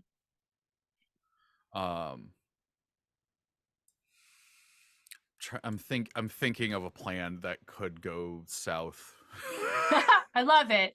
So Sturge, are Aren't you those chasing the all carriage plans? regardless of what Florin does? I'm sorry, what was Florin doing? He's What did- he's looked at the guards and he's concocting a bad plan. Yeah, well, I mean, Guards? Might be Sturge just amazing. took off. Guards? Yeah, okay. The guards that guards? stand at the door. The guards that are standing at the gate. Oh, They are Uh, not interested in you. They seem to be like they're getting a paycheck. okay. So I'm just going to say in my brain, if you've got a better thing going, let me know and I'll hop off the carriage. But in the meantime, I'll be our ace All in the Yeah. hole. So Sturge, as you are running, you feel something inside you kind of shift. Unfamiliar. Something strange. As though there is some kind of mass in you. It's very Mass. distracting. Like maybe it's just your guts shifting. Like a face hugger. Maybe. Unclear. So this is going to be an acrobatics check to jump on the Mhm. yeah. And it's distracting you, so you need to make this roll with disadvantage. Okay. I'm not very worried about it. 24. Mhm. Yeah, 24. You jump on the back of this carriage. And do you want them to see you jump on the carriage, or I'm trying to do it in such a way that it's like it'd be like, climbing into the back is of this a a pickup job truck. interview, or are you trying to like sneak in? What? Like you want to be the second footman? Are you trying to just display If your I footman can skills? get there, Yeah. if they pull up and I can see who this person who's going to be the second footman. Yeah. Oh, when you And- get there. Okay. Yeah, I mean, I just Okay. got to play. He's making it up as he goes along. But Okay. if nothing else, he's going to see where they go and he can Okay. report. Okay. So he's you, on you the. jump on, you make Yep. it. He's like on the rail, on the back. Yeah. You know how footmen stand at the back and Mhm. sort of look out the side, and when they stop, they get Yeah. out in the open. Okay, so he's going to he's got ideas here. All right. So you're right on the back of the carriage. Florin, have you finished formulating your crazy idea? Yes, it's a terrible idea. Love it. Do He's it. gonna turn to Stong and Artemisia and go, okay, why don't you two go handle the dress situation? I'm gonna see if I can get an invitation to this party. Are Okay. you gonna kill somebody and replace them? No, No. I genuinely tried to avoid that. I know the like edgelordy sword kind of doesn't give that impression, but I genuinely try not to do that. All right. All right. Well, where's the best dress shop around here, Artemisia? Well, okay. And she's gonna sort of like focus on like the details of we could go here, we could go there. And clearly she's not expecting you to actually listen. She's just sort of like self-soothing by talking about them. He just takes the approximate direction of like the last 5 places she like looked at, and he goes, "All right, that way," and he just drags her.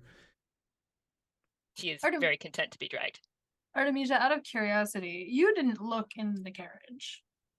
No. At least when I asked the brother role. So Artemisia didn't look, but you have a sense from the things they said that this you has a family of some kind. And I don't think, did you tell her that it wasn't Martin before you ran off? I did not. I just said you have 2 Okay. lovely children and a homely husband. Okay, so for all you know, that could be Martin, but maybe it's not. What's going on? Are you just like shoving it all down? Are you like Actually, probably like once she's decided on a destination, she'll give Stong like rough directions mhm. and then like sort of count on him to be like, oh, well, okay, so you turn left. Well, wait, no, you turn right 3 times. And then sort of just like sink into her thoughts. And then she's gonna like sort of out of nowhere to Stong be like, you remember when Briar House was sort of showing us dreams? And in one of them I had a baby. Yeah. In the other dimension, right? Yeah. And I always thought I would have kids someday, but I haven't met anybody that I wanted to have kids with yet. But maybe she did. Maybe she's happier. Oh, this person that she married here must be very secretly special to you then. Well, but he's different than the him I knew, right? So maybe the him I knew was really boring and he lied to himself that he was really interesting, and so then this one is interesting. So I Sturge said he was homely. Did you see? I got blinded by the light. That carriage had a lot of silver and gold, and the sun was just I'm sorry. Then he made a joke about nose length, so it makes me think that like his standards are not mine. But maybe I don't know. Why don't you roll insight check? Okay. Let me do that. Come on, dice.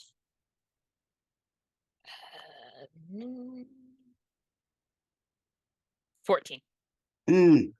I made up in my mind that you needed a 15. Yeah. Sorry. He just made up. Okay. Okay, is that not just what every DM does? Like, Sometimes. I think that's fair. That sounds like something Stirge would say, just, possibly because Stirge really has that level of self-confidence and thinks he's very handsome. And you think possibly because Stirge is sort of trying to push away the fact that he's odd looking. But also, you know that if he was unattractive, Stirge would tell you. So, probably you don't know. Yeah. I guess I'll find out at the party. Well, Artemisia, does homeliness actually really matter to you? Because this person, even if they're quite homely, it seems like they have certain qualities that make them an excellent partner for this world's Artemisia. Yeah. Well, I mean, she's got a family, so there's something different about her, because I don't know. Let's Wait, we're telepathic right now. You can just but we ask. can talk out loud so that it doesn't go. Oh, I see. You feel lots of emotion from Artemisia. Sturge just occasionally thinks to himself, man, that guy was so homely. How'd you marry such a homely guy? I think I don't know. Something about his face that just was lacking. About 7 inches of nose. Stirge, you're not helping. Oh, all right. So you guys are heading towards the dress shop. Yeah. Florin, what are you doing with this? So- What is this terrible, awesome plan? so it turns out it's not as terrible as I thought it was. Okay. And it also hilarious because of the situation that happened the last time we played. Could have possibly been avoided. Turns out I took an invocation, an Eldritch invocation that lets me cast Disguise Self at will. Okay. So I didn't have to look Alright. like Artemisia last time. Oh, well, he forgot.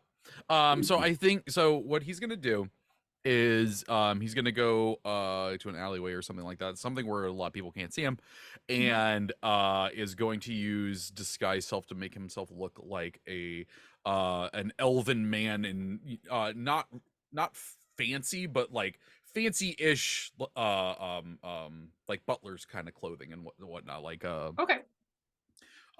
and is going to walk out into the street, and as soon as he does this little proper walk to it, just getting into the character of it. Okay. And what he wants to do, and I apologize, I don't remember the name that you said there. I want to go up to the guards and say that I have a message from that person, and it is extremely urgent, and I need to speak to one of the heads of the house. So, quick clarification. The house you're walking up to is Artemisia's stepmother's house. The party sounds like it is at Artemisia's house. Do you still want to go up to this house? Yes, because it sounded like this is where they got information about that, and so I'm going there to do my best. Okay. All right. So the guards kind of look at each other and they're like, okay, you didn't just send okay, sure. It was very urgent, and so I ran on my feet as fast as I could. I ran the entire way here. Can't you see that bead of sweat? Oh, sorry, I wiped it away. Make me an insight check. 19. Okay. You see the guards like shoot a glance at each other, like, what is this guy? Perfect. Which actually tells you you're selling this, right? Perfect. So one of them kind of goes and opens the gate and beckons you and walks you up to the house. He kind of looks at you for a second, like he's not quite sure the protocol here, but then he like knocks on the door for you and then steps back. The door opens and the butler of the house appears. Artemisia, before I insert something here, do you have feelings about the butler of Artemisia's Marcelea's house? I mean, other than employed by Marcelea herself. Yeah. So Very proper. So, the butler opens the door, and it is a half-elf man, or an older half-elf man, who has managed to be even stiffer looking than you. Impressive. He says, "May I be of assistance?" He gives like a short little like head nod, not a bow or anything like that. This is another butler. And what was the name of the people that could be there? So the guest you heard that would not be there is Eberwin. Eberwin. I come with an urgent message from the Everwin that there was a mistake made, and that they can attend. They sent out messengers all across town just to be sure that this message was received. Is there a possibility that I could speak to one of the people throwing the party? I didn't get enough information before I left, unfortunately. I apologize. Lady Tararan and Lord Tararan are not attending. Young lady Tararan's party, if that's what you're looking for. You will need to go to the Tararan Valance Manor if you wish to provide a change of attendance. Fantastic. Thank you so much. I did. Are you new? I am, unfortunately. I'm so sorry. I know this is very out of order and whatnot, and I feel very silly doing this. Do you? I'm new to this area. Do you know where that is that I could possibly find? He looks down his nose at you. And sort of like, which house did they poach you from? And gives you directions. It seems that this house is on sort of, there's almost a ring of these sort of grand houses, and this is on the other side of town. Not terribly far, you've got to follow basically the road you were on around the curve of the city. He says, I would be quick about it. Young lady Tararan dislikes an uneven table. She will make certain to fill the seats. I will be quick on my feet. I will leave now. Thank you so much. And he's just going to take off running down the drive, just full sprint. Out of the corner of your eye, you see the guard looking at you like, try hard. All right, Stirge, you have ridden the carriage. Can you tell me about this thing in my stomach, please? like So is this right? a magical thing, or You don't know. Something's off. It kind of feels like, it's a little weird, but it feels like something's growing in you. Did you eat anything weird? Yeah, I don't think so. Yeah, something's inside you. You're pretty sure. You got like maybe you breathed in like some Lazar. Am I Maybe. pregnant? Am I pregnant? I Am I know the pregnant? question of Sturge's gender and sex is a complex one, so maybe? Like a second virgin birth? Maybe you have the one that was in your head who doesn't seem to be talking to you lately. Do you have another one in your stomach? Oh, absorbing another self? But, well, I'll try to talk to it mentally. Are you there? Say something, you in my stomach. I'm not in your stomach. I'm across town. Yes. No, You're gonna there's, go hear Sturge say, "Are you there? You in my stomach?" there's something in my stomach. I might be pregnant. I also That is I just imagine Congratulations. Ford booking it, Or- and it's just like that is a lot of information for me to take in right now. it's also That's possible. not how it works, Sturge. Well, say it. not in your case. I myself come of a virgin birth.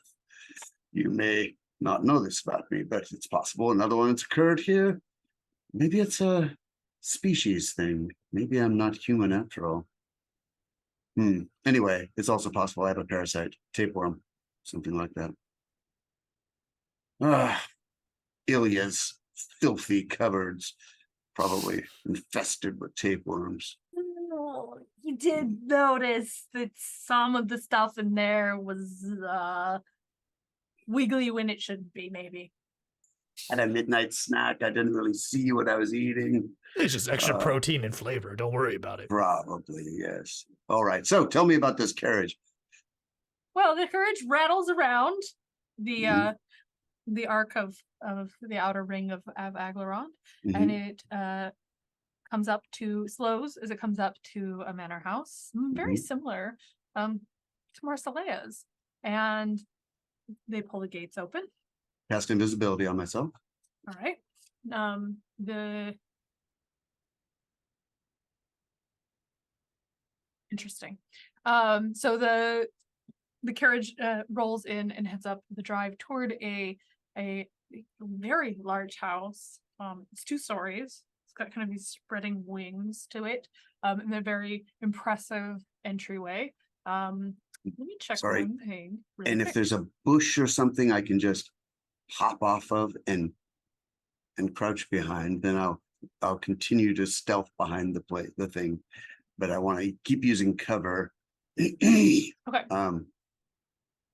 As if I'm not invisible, so I'm really trying to be as silent and careful as I can. Okay.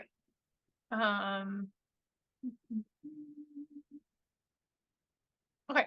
All right. So you jump off into a sort of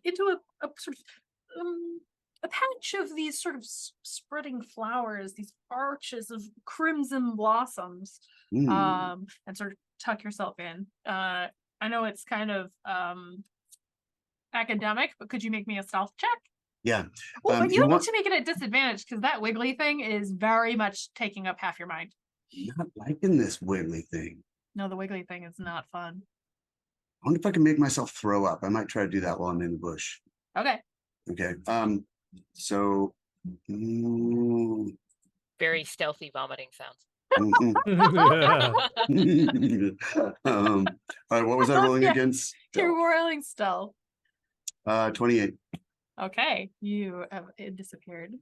The carriage rolls to a stop.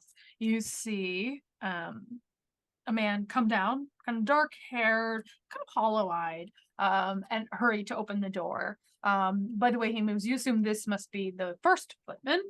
He seems to know what he's doing. And the man comes out first, walks around. He says, I know I sensed something. Hmm. And Artemisia is like, darling, she comes around behind him. She's like, darling, I'm sure it's nothing. The city is full of wizards. Someone casts a spell. What do you think? Someone's hiding things on our carriage? She turns and she kind of like points at it, and you see kind of like flashes go off as though she's cast like dispel magic on the carriage. Mm. He's like, stop that! You'll ruin the shine. Mm. And she sort of rolls her eyes in a playful way. The 2 children come around, and again, they are big-eyed and sort of very similar looking. They have Artemisia's kind of narrow face. They have very large eyes. They're adorable. And they say, oh, you're such a great spellcaster. And the little boy says, oh, I think Daddy's a very good spellcaster as well. And Artemisia says, go on, go up to the nursery. Make me a perception check. Mhm. Ooh, I'm not gonna be able to do my 29. Ooh, gotta do it with disadvantage, I forgot. 20. The thing shifts. 20. So you've noticed, looking at this version of Artemisia, a lot of the little differences. But your Mhm. eye catches on one thing that's very similar. Much like your Artemisia, and without a clear reason for it, she is wearing a golden ring on her middle finger. She's not wearing it on her left hand the way Artemisia does, though. She's wearing it on her right, as befits a mirror creature. She has a ring just like the one Lilton gave to Artemisia. That's not Lilton, is it? Some like fantasy version of himself? Well, Lilton was the one who gave. I the know, ring but to- could this guy be Lilton? Do you have true sight or something? No. Oh, I should have slapped it on you. I forgot. You're not sure. Littleton is slippery.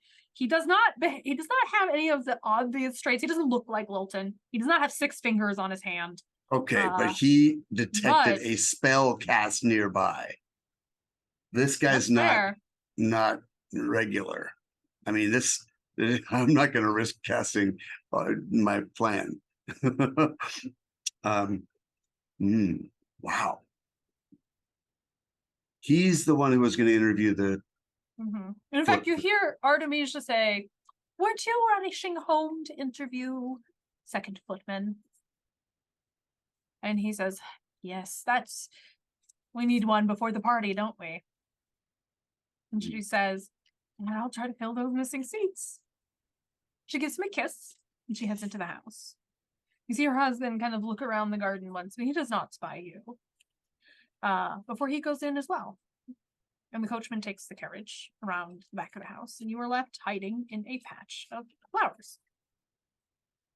You think people, they just went inside, but he can detect spells. Don't like that.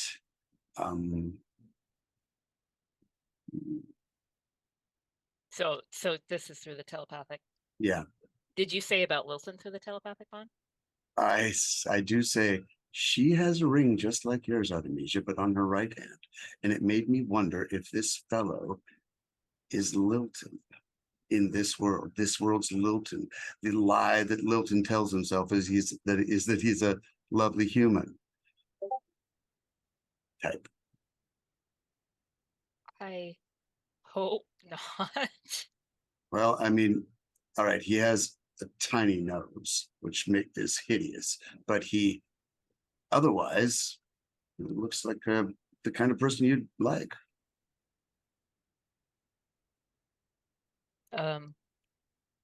Well, I have to see, but we'll have to go to the party and find out. But the ring is interesting. Oh my lord, that must be the key. You've got to get the ring off of her. Yes, that makes sense actually. Okay, wow. I mean, the ring was important to Yeah. how I turned out. So it's kind of like, well, it's not really like Kayla's sword, but It's is a lot something. harder to get off her than a Yeah. sword. I wonder if she knows how to use it. I wonder if she wouldn't just give it to me. I mean, she seems nice if you talk to her and explain things. Talk Except to her like looking like her, do you think? No, I don't. I think she'd go, screw you. This is my ring, and who the hell are you? And that's a cheap disguise self spell. but you never know. The trouble is, if that is Lilton, and he gave it to her, he's going to have opinions about that as well. I think Lilton's too powerful to not be himself here. That's just what I think. So Florin, like through the telepathic bond, Florin, so Lilton is super bad news. Why is this all about my exes? Oh my god. That's seriously- true. We It's like there's somebody Stephen. putting the story together that wants you to suffer.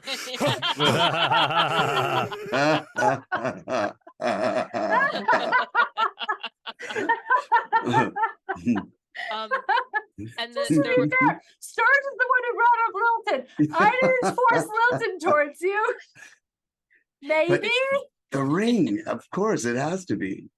And I will say, like, Trevor, I forgot in the wolf description that on her left hand, not only does Artemisia wear a golden ring, but the wolf has kind of like a cuff bracelet, also golden.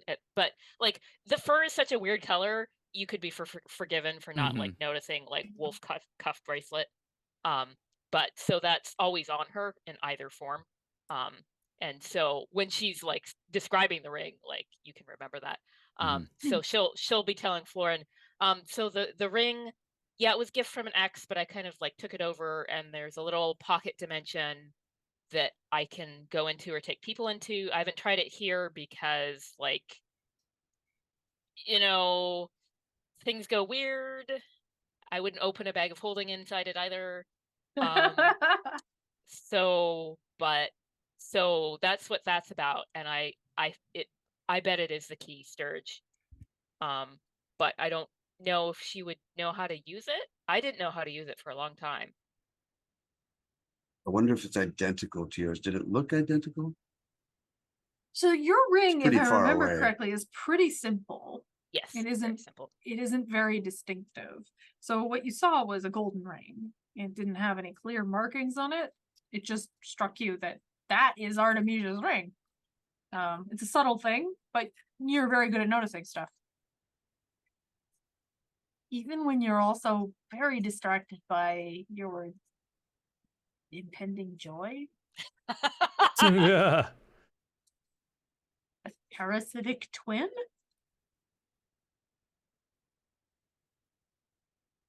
It's identical. You All could, right. and you Okay. could, if it's identical and we can get it off of her, you could give it right back to her, but give her the wrong one. Oh. I mean, you'd be giving up your ring, but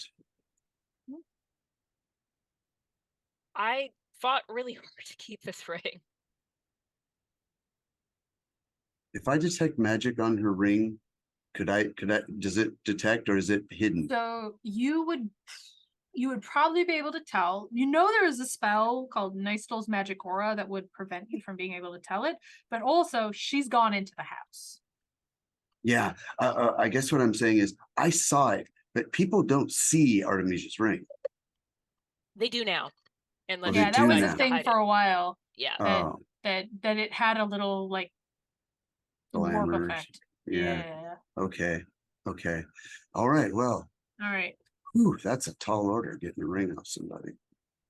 Florin, you running down the road. You come to the house is where the butler indicated. The Thalence Terraron Manor. There's the same kind of setup, right? There's gates, there's sort of, I mean, it's not carved into the thing. There's definitely like pieces hung over it that seem to be some kind of combined family shield. It's got the sort of staff with the flower wrapped around it. Then there was looks like a unicorn horn with a ring on the end. And there's some guards standing there. Florin, as the elven man, just comes running up and slows down when he gets to the guards. And he says, "Hello, greetings. Whew, Whoa, What? take a breath, guy. yeah, sorry. Ran far.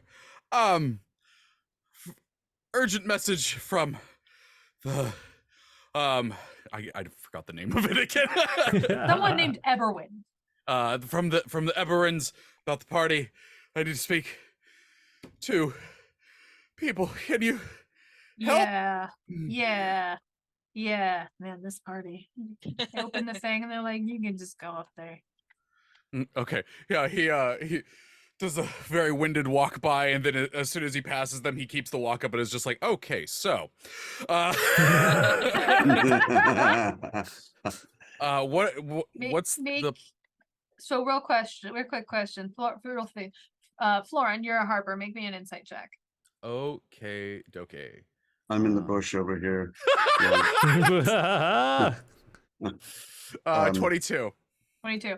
You notice that these guards seem exceptionally bored and exceptionally unconcerned, really, with you walking to and fro.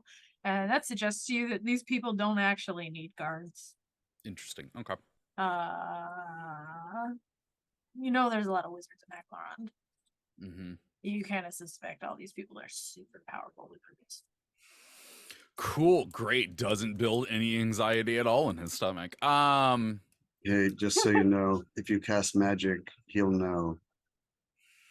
Good to know. Glad that I've already done that. Wait, where are you? I'm invisible. I'm in the bush. I'm nursing a child. Well, not nursing. I'm I'm making a performance check to not react to that. I don't mean nursing. I'm Okay, carrying a 14. child. I feel like I moderately controlled myself about Stirge in my head, saying I am nursing a child invisibly in that bush. Just that is information I have processed. It has moved to the back of my head, and I'm moving forward. I meant carrying a child. It's kicking. It's distracting. Stong, is there a way to turn this off?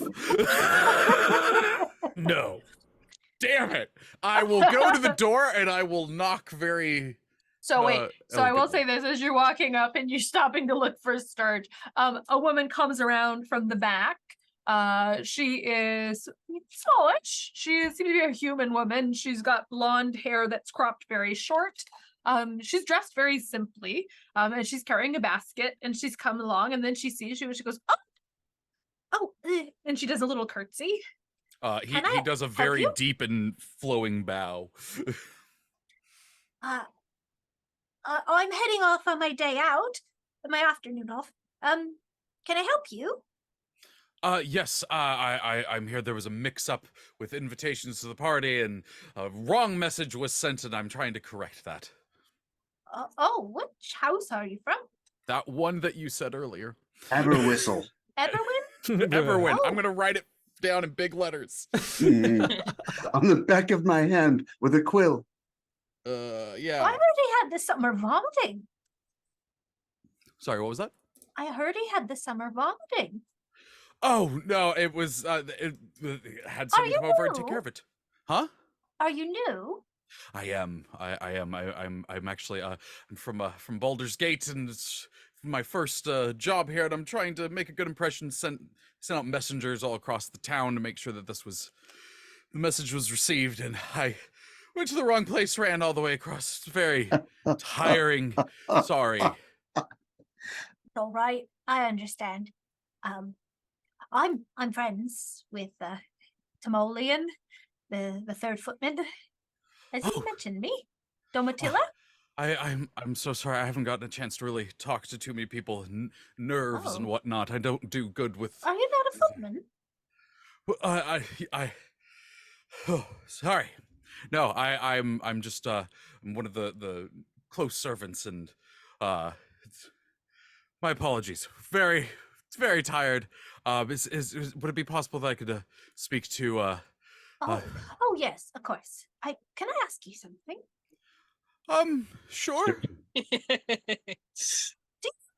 Brent serving a gnome? Do you need to put things down very low? Is that rude? I'm sorry.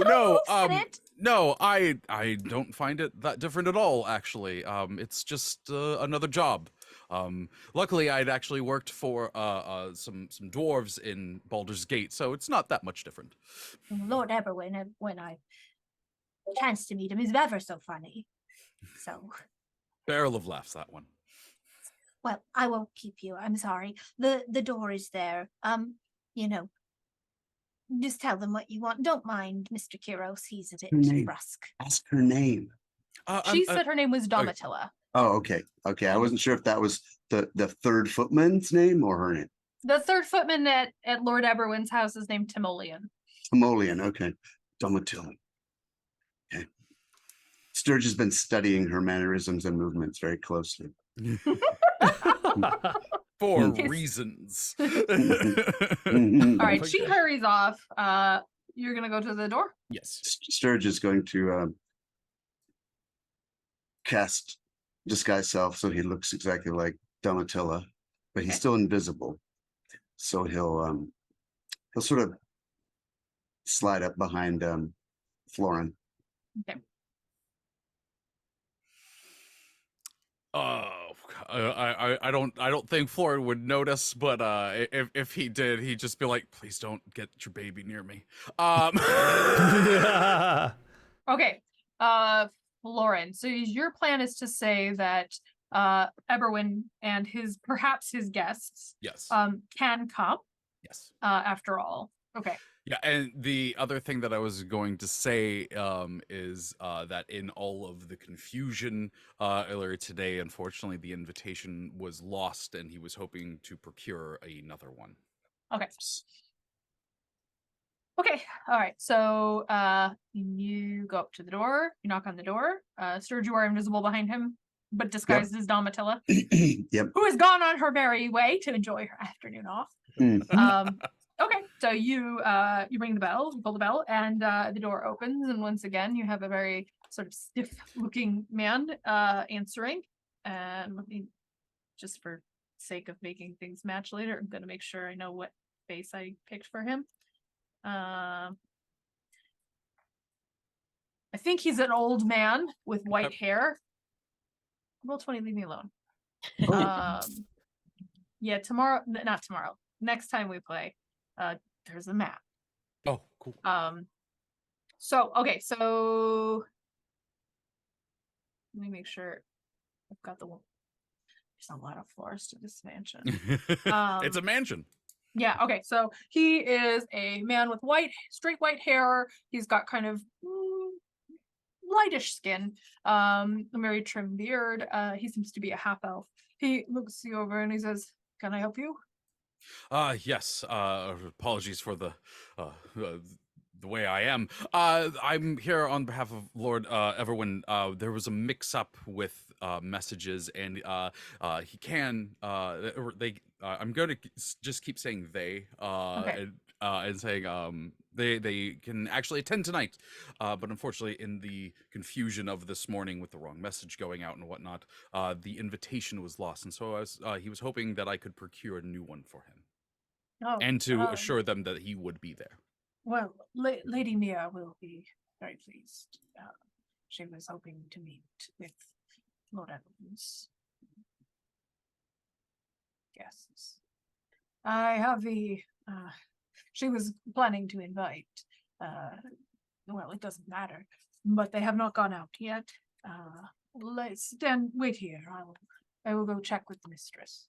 And he beckons you in to a open foyer.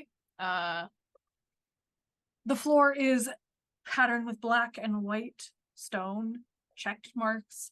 There are two enormous statues standing on either side of a set of stairs that's sort of inside the curl of these stairs that reach up to a walkway. That if you kind of glance up, you can see there are many rooms up there.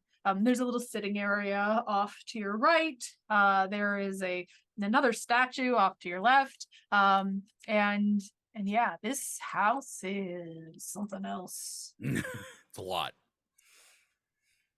Right. Okay. Never mind. I do think that at that moment, like Florin's trying to keep everything going in his head. He's like, okay, so I'm just gonna walk in here. Stirge might follow me. Wait, Stirge might follow me. And then in his head, he's gonna go, Stirge, what? Weren't you going to interview for a job? No, I couldn't pull it off with that fellow who detects magic. I'm not even certain if I get near him now, he wouldn't detect my spells. That is a problem that we will figure out later. And yes, I am completely ignoring the fact that she said this person was a gnome. So, where are we going in this house? Well, you've been told to wait. Who's a gnome? Yeah, everyone's a gnome. Yep, learned that information from that very nice lady. Well, you went ahead anyway. Yep. Maybe you could steal one of the other invitations. I'm good. It is. We're doing it live. Okay. Do this for me. Make a perception check, both of you. Okay, dokie. 24.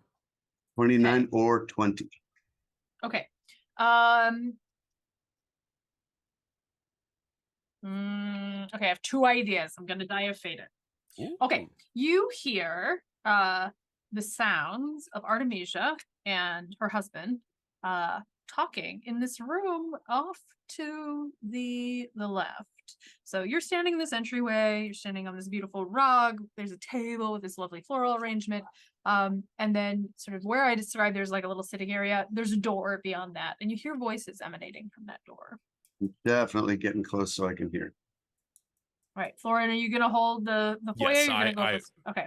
I'm going to stay where I am to keep up appearances. Okay. So Stirge, what you hear is Halakar saying, what about Janalor? And Artemisia saying, we can't invite Janalor. Janalor and Martin have been fighting. It Ooh. would be terribly, it just Halakar, trust me, it would be awkward. Shannon and Martin fighting. Okay. Says that mentally. And he goes, well, I mean, we'll still have 8. And she goes, at a table for 12. We can't lose 2 guests. It throws everything off, and we have plenty of friends. We just need to decide who. And he says, you don't even like Francesca. If everyone wants to bring Francesca, I don't see how that's actually helping anything. Surely there's someone more interesting we could invite. No one in your meetings, when you go down to help your stepmother. And she says, it's not helping, it's a job. And of course I meet interesting people. I just don't want to invite everybody. I don't need everybody in my business. And you hear the argument sort of quiets. You hear people moving. And he says, my darling, it will be fine. It will be a lovely party. And then Lauren, you look over, and Stirge, you also hear a little voice say, who are you? And Lauren, the 2 little children are standing there looking at you. Are you the new footman? And the other one says, oh, is he going to be our governess?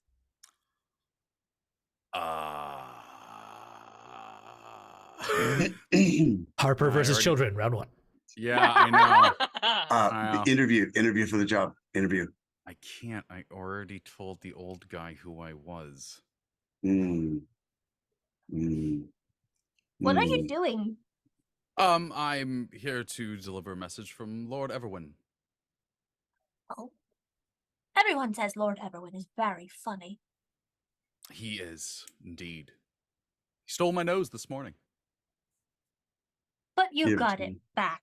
I did. He is a very kind lord. The butler returns with a stack of envelopes. And he says, I'm not sure I should necessarily give these to you without speaking to the mistress, but she is in conference with the master, and they don't like to be interrupted. You understand. Absolutely. Make me an insight check. Ooh, 24 again. This dude has definitely walked in on them hooking up. what footman hasn't? This is the butler, to be clear, Mr. Okay. Kiros. Well, if that's all, Yes, thank you very much.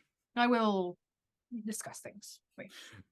He is going to Tyrone. turn around and going to say mentally, Stirge, the door is opening and going to close after that. All right. I could stay and just listen a bit. That is your call. I am leaving. You're Yes. very good at sneaking. Yes. Going to do All that. right. Okay, Stong and Artemisia, you have headed to a dress shop. You have heard some of this, and if there's anything you guys want to make sure that you convey to them, now's the time. Oh boy. But you have gone to a dress shop that Mia has fondness for and found it is still a dress shop, thank goodness. The proprietor is very much as you remembered. So in talking to her, you realize you only sort of know her superficially. And so the question of what is the lie here is kind of difficult to pin down. But she is happy to show you both all kinds of beautiful garments. What do you want to try on? Is there an occasion? Oh, I'm attending a party. I need something understated so as not to show up the hostess. Of course. Let me get some things for you. And she goes into the back.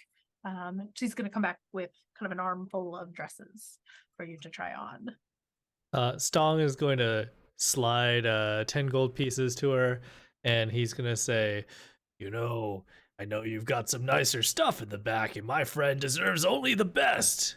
She really wants to make an impression at this party. I see. Okay. Let me see what I've got. She goes into the back again. I knew you were a little down. Noticed you were a little down, Artemisia.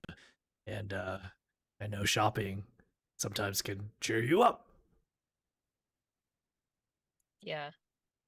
Well, what if she's just happy? Well, I mean, I guess if she's happy, we just take the key and then she can continue on being happy.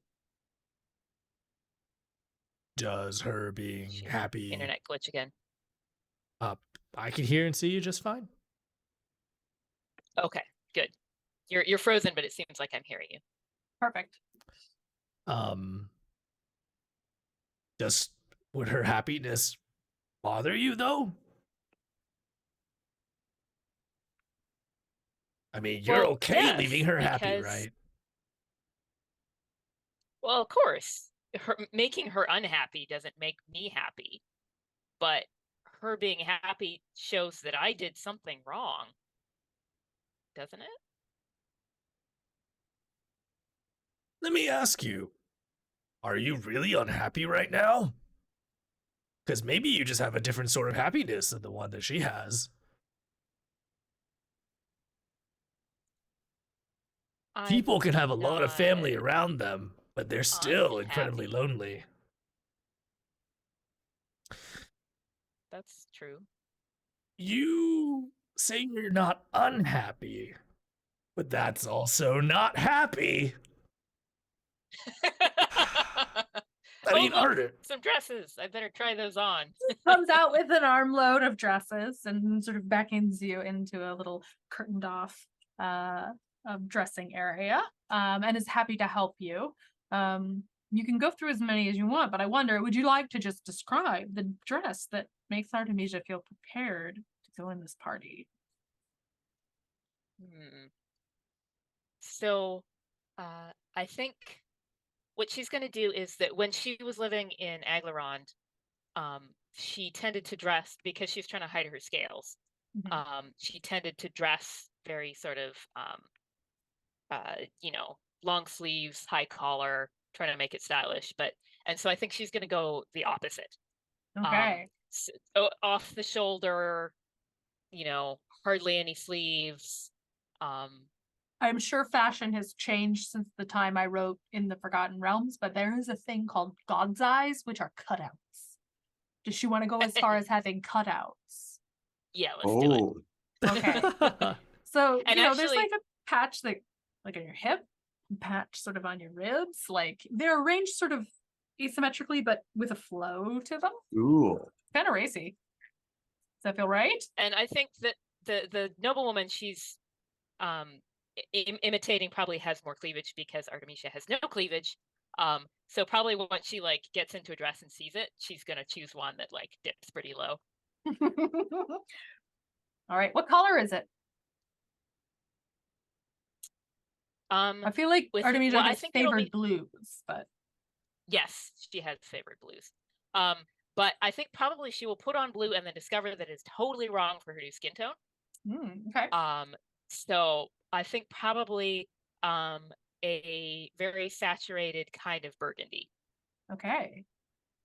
You look fantastic. Just like a beacon. You see another lady being helped by someone else, like come out in a dress and look at you and just be like, I need something else. I'd like to roll an insight. Stong's been studying Artemisia while she's trying this on. Does this dress, I mean, it makes her look fabulous, but does it bring her happiness? Does she seem happier at all? All right, let's find out. 13. What do you think, Artemisia? She seems thoughtful, and so once she's got it all and she notices the woman's reaction, she sort of comes to sort of like show it to Stong. And I think she will probably say something before she means to, along the lines of, oh, you should tell the others in the telepathic bond that it looks really good. And then she sort of waits to see if they react, or one of them reacts. Stong through the telepathic bond goes, oh my goodness, dang, Artemisia. Ooh, wow. Oh, my I feel like heart. Stong is suddenly made up for a lot of weird wing manning. A plus wing manning. Oh, if only the two of you could see what I'm seeing right now. Artemisia is a sight to behold. Don't oversell it. I mean, It's okay. yeah. I'm sure it's lovely. All right. No, the two of you have just left the Thalen's Terroron Manor. Or at least actually Florin's left. Stirge, you stayed behind. Is there any information you want to swing back to them? I'm just gonna watch her and see if I can get a good look at that ring. Okay, so you're watching for Artemisia. I'm trying to stay out of his purview. I want to. Make me an Arcana check. Ooh, but you have to make it with disadvantage because the baby's kicking. to. Disgusting. Oh my 20. God. You see that? I'm trying to get back to my screen here. I got lost 20. Beautiful. You're beautiful. So you understand how spells work. You think that whatever happened, it was him noticing your casting in that moment, the trigger of the spell going off. That he must be very finely attuned and must have just been paying attention at the exact right time. Unless he has some sort of magic item that helps him do that. He might still do detect magic, but that trigger happened. Some burst happened that caught his notice. And so, to be fair, you might be okay being invisible here. But you are invisible in a house that may be owned by two powerful wizards. Yeah. Are they still together, or have they gone separate ways? They have I think they have finished their conversation. You hear them go over some other names of people. And then Artemisia is going to come out, and I feel like I should just let you, well, if you are gonna follow her around, it might be wise for you to jump in roll 20 so you can see what you're doing. Yeah, I'm in roll 20. Okay, so let me put the thing on the thing. Ignore the little people because this is the people who will be at the party. Right. Okay. But here's the house. Oh, lovely. Okay, so you were currently standing right here. Mhm. And so Halakar and Artemisia are in here. So they both come out the door you're standing in front of, but you hear them walking towards you with enough time to step out of the way. Yep. Do that. Artemisia walks past you and then heads for the stairs and goes upstairs. Okay. Once he goes, Halakar walks past, stops to talk to the butler, and then heads into the door opposite over here. okay, I'm gonna ghost after her. Okay. So Artemisia is going upstairs, which means we're gonna move again. All right. So she goes upstairs, and she is going to take a right here and head into this room. She Stirge goes is through gonna that say, door. Stirge is gonna say, oh, this place is a lot bigger than Briar House. Yeah, Yeah. thanks, Sturge. Oh, Yeah. just so you just get ready for it. Okay, and can he slip in after her? You're gonna have to make me. What's a check for sneaking in the door? Sorry, That's- stealth Is or it stealth? I feel like acrobatics. Yeah. Which, you Okay. know, you're still godlike at, but make it a disadvantage because you were very distracted by this growing, twisting thing in your stomach. Okay. All right. You manage to slip into the door just as she closes it. Okay. And she sits down at her desk and pulls out some paper and starts writing. She looks like yeah, you can actually make a perception check. Okay. Disadvantage again. 20. You see, you roll so high in skill checks. This is, you know, you're gonna be a wonderful mother. You can do two Yeah. things at once. Mhm. She seems to be making a list. Of names? It seems like a to-do list. Yeah. And the ring, I just want to get a good look at it. Yeah. Okay. So you do get close enough to see her ring, and so far as you can tell, it looks exactly like Artemisia's ring. Is it loose? No, Or is it seems to like fit her perfectly. To be like perfectly mine, honest. which I will have to cut off one day? No, yeah, really. I would say yeah. it fits very snugly. It is not something that she's likely to just like fling her hands Sure, around and sure. it goes flying. But it doesn't look like, you know, yeah, like it doesn't look like you're gonna have to take her finger off to get that ring. Mm. Okay. Just glance around the room, see if I can notice anything else that might be interesting and telling about her. Does she have reading material? Yeah, you see a stack of spell books. You see there is a game board by the fire. She seems to be playing chess with somebody. She does have a lot of papers on her desk, a lot of correspondence. And you do see a little chapbook tucked in the corner. She does have some fun reading. Yeah. All right. So correspondence. Is she near the correspondence? It is right next to her, yeah. Yeah. It's like a stack to the side of Yeah. things, Okay. letters. All right. I'm going to be right by the door. So if it opens again, I can slip out after her again. And I'll just wait. Okay. If I'm getting close to an hour, however, I need to, is this the room I'm in over here? Yep. Oh, there's windows. There are windows behind her. Are they open? Die of fate. High they're open, low they're not. Okay. Oh, guess what? They're open. It's a Ah, balmy day. I think it's probably been at least a half hour or Yeah, at least. yeah. I'll just go by the window and so I can get out if I have to, but I still have a half an hour, so I may as well just in case something interesting happens. Okay. So you wait a few more minutes, and then there's a knock on the door, and you see the butler come in. And he says, Lady Taron, and he gives a little bow and says, a servant from Lord Everwin's house came and said there has been a mistake. He and his guest, Lady Francesca, can absolutely come. And she kind of sighs, and you get the impression that maybe she's not happy about this.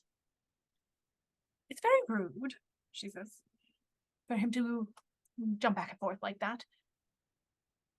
You just assume that he's reinvited after canceling so late. What if I'd invited other people? Maybe I have invited other people. And Mr. Kiros says, have you invited other people? And she goes, well, I might have. And he says, would you like to have invited other people? And she goes, I haven't had the time, but yes. He says, perhaps I will send a letter and admit my mistake. She says, I'll consider it. this evening. You can go. And he's going back out the door. Stirge, if you want to, you can try to get out the door too. Yes, I'm going to follow him. All right. Wait, do I want to do that? No, I Okay. want to stay with her. I want to see Okay. if she's the one who's going to have all the interesting decisions. Okay. So he leaves. He closes the door. You see her sort of lean back and pinch the bridge of her nose. And then kind of, give her face one of these. Take a nice deep breath. She looks around the room. She tidies her stack of papers. And stands up, brushes off her dress, twists her ring, kind of in a fidgety way. And leaves. Okay. If I can, I will ghost out behind her. All right. Make me another acrobatics check.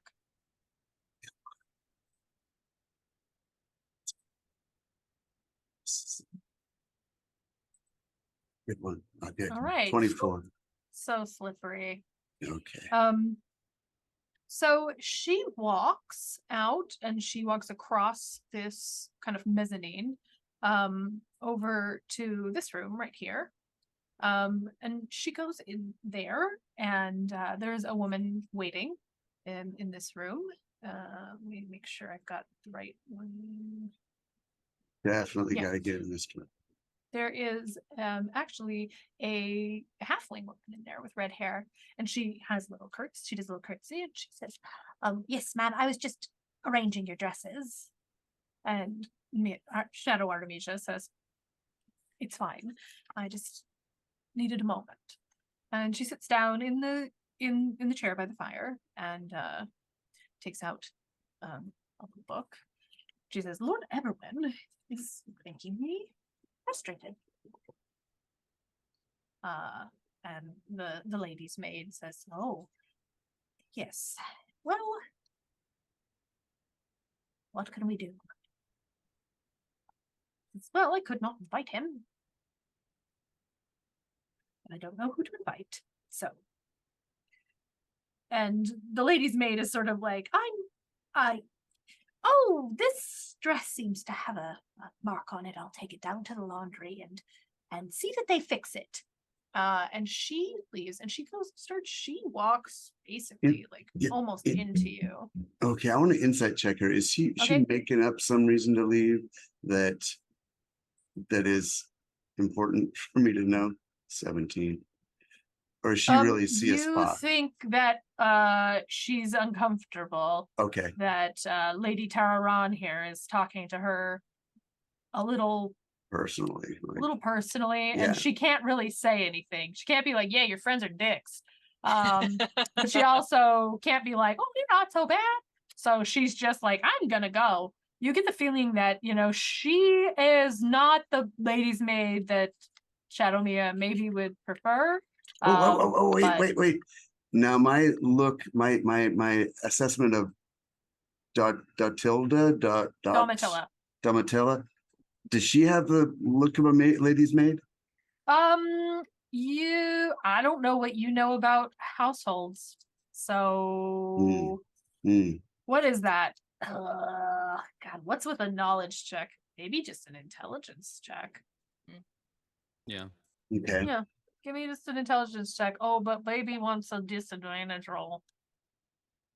Did you say 13. baby wants? Yeah. Baby wants a disadvantage roll. That's how I'm going to refer to the weird thing happening to Stirge. Which is maybe his unborn child. You don't exactly know when someone becomes a lady's maid, but you get the feeling that this woman is maybe a little more trained than Domitilla in the same like Domitilla just told Florin a bunch of stuff. She's and this like one, the so you female... think maybe Domitilla's not okay. Not Gotcha. as high up in the chain. Mm-hmm. Okay. So I have we are getting kind of to the end here, so you can chase her around quite a while, but she seems to be settled down, and your invisibility is getting close to running out. Okay, I will find a window to escape from, but I really She never gets to the point where she decides she's inviting someone else. She is looking for someone to invite, is the information you got. Mm. That she would like someone more interesting than Lord Everwin and Francesca. But Because Do if she do does, you- I'm do you I'm sh- telling you guys this. Okay. Because and- if she invites somebody else, then we need to intercept that. And yeah, come she hasn't figured it Well- out. Maybe she could use somebody a suggestion.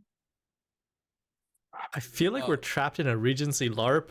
In, like, the best if way? you- With some kind of weird body horror going on. I if Yeah. if you convey that, Florin will say to you, there might be an opportunity for us to just kind of swoop in and be ourselves. Well, sort of ourselves. Yeah, I'll be Avena. Is Do do I get the feeling that like this is a well-known party? Yeah, like there's definitely like the level of stress Mia is showing here, or Shadow Mia is showing here, makes it seem like this is kind of a big deal. And the way everybody's talking around it, and the fact that like it's a big deal that somebody canceled is kind of a big deal. I do need you guys to make me a quick insight check though. All of us? All of you. Do you think of this detail? Ooh, 23. 19. Okay, Stong and Florin 11. and Stirge. All of you do realize something. They are talking about being down 2 guests, and the table being full is important. So there are 2 people can get in as guests. Yeah. You're gonna need a way for the other 2 people to get Yeah. in. You have heard this slot for a second footman. You Stop. know where there's an open window, and you can also think of other ways. But Okay. Stong, go interview for that position. I think you'll be fine as long as you don't cast near him. I'm going to turn back around, and I'm going to disguise myself as Viscaris. Ooh. Okay, I need to make an intelligence check for Sturge because I'm not getting what you're throwing down, but Oh. maybe he does. So Okay. what he's saying is that as long as you don't cast spells in the presence of that guy, you're probably fine. Yeah, no, I'm talking about the table counting and so So- on. that you okay, just- so go ahead. So what she said is that there is only 2 places available, which means we can get 2 people in easily. Unfortunately, there are 4 of us. Easily, I mean, do people just show up for a party? They're Well, uninvited? That is coming. But what we're saying is, Oh. unless you can obviously get in there pretty easily because you're you. Stong, we would probably prefer to have him in there as well. We need to figure out a way to get everyone in there. Currently, I see that we have 3 opportunities to get people in there. 2 as guest, 1 as a footman, and we're gonna have to figure out something for the 3rd. You could also, Um, see if they want entertainment. Yeah, and I could also Ooh. transform into somebody's like pet animal, and maybe that'll make them more intriguing. Yeah. I So can Kinds do of options. puppet show so I and like with Stong doing music for me, just like the old days. Oh yeah, that is an it's option. been a too. while. That is an So, option. so too. Artemisia is going to Hmm. sort of break herself out of the shock a little bit and sort of come into the conversation and say, all right, so Stong and Sturge, you have Oh. The dramatic tension. What So will she dramatic. say? So dramatic. There, Yeah, she's you back. froze. She's back. okay. How much did you get? None of it. Nothing. It was the most dramatic, like, oh, we got left on a cliffhanger. Song and Sturge. So Mhm. Artemisia is going to sort of come into the bond and be like, okay, Stong and Sturge, there's a couple different options. They do sound good. Whichever you feel most comfortable with. Florin, I think we 2 should be the guests. Yes. I should go and meet her and pretend to be someone from school because that she's forgotten perhaps a student who was only there for a few months because I know all the details Yes. and I will Meet me suggest at the estate. yes that we should be invited. And essentially, I think we can play this off as, oh, we're just in town for a bit because she wanted to come back and we heard there was a party and hoping that we could possibly go. All right. And we know that Viscaris is a person in this world.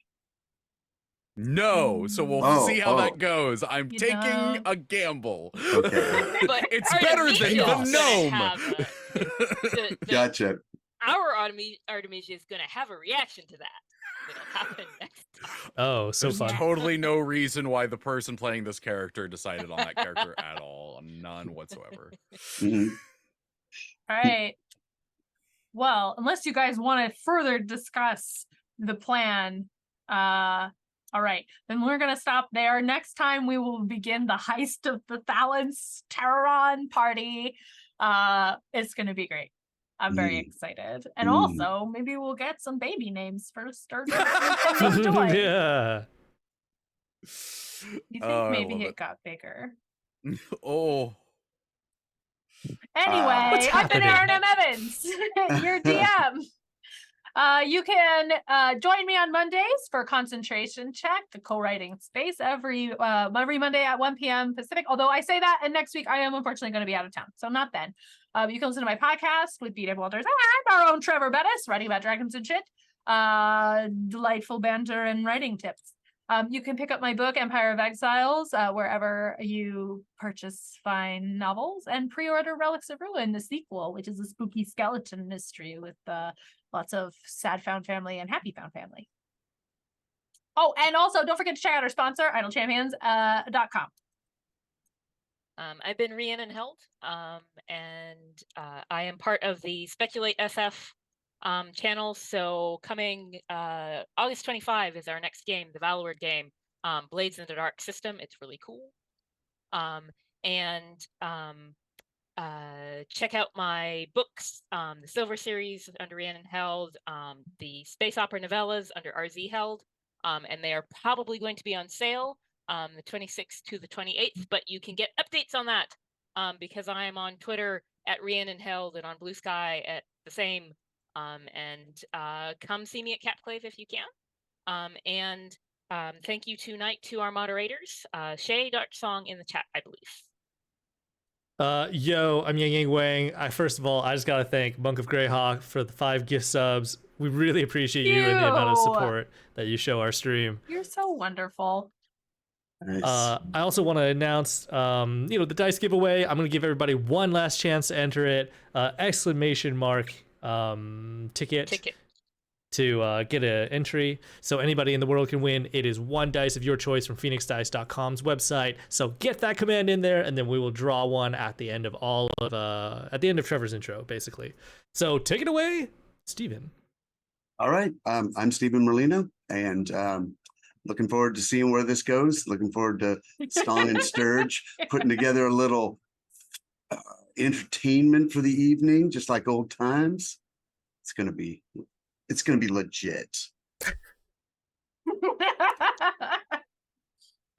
And I'm Trevor Bettis. I'm the writer of Isle Champions of the Forgotten Realms. And also for anyone that's watching us on the VOD, it's a t-shirt. It just looks Sure, Trevor. it's a t-shirt. You just want to set the Ruined internet on so fire. many people's dreams. At the beginning, tonight at the beginning, he had it like it was buttoned about here, so it looked kind of. There was a reason I left the mic up this time because I'm like, I don't want to explain this through the show, so I'm just going to leave this here. And then as the hangout got going, it got farther. The buttons went farther and farther down, and pretty soon he was just like full on bare chest. Yes, that's me. You can follow me on all of the way too many social medias at the Trevor. There's an A hiding in there, and do be sure to check out Writing About Dragons and Shit. I know we haven't posted an episode in a little bit, but things have been busy. Tomorrow. And we're gonna record tomorrow, so there'll be a new episode out on Friday. That's me. And while we're rolling the giveaway, I forgot. Also on the Dungeon Scholars channel, I am part of the Isekai game, in which I play me and others, including Eric and Allie, and folks, Randy, Joel. So a couple moderators, a couple past Westgate regular players are all playing themselves. So that is on Mondays. So check that out. All right, so I'm going to close the giveaway now, and then I am going to draw a winner now. Congratulations, Random Nerddom. Yeah. I will message on. you with instructions on how Get to some dice. redeem your prize. Yeah. All right. Until next week, Rhiannon, you want to take us out? Until next week, may your word count and your rolls be equally high.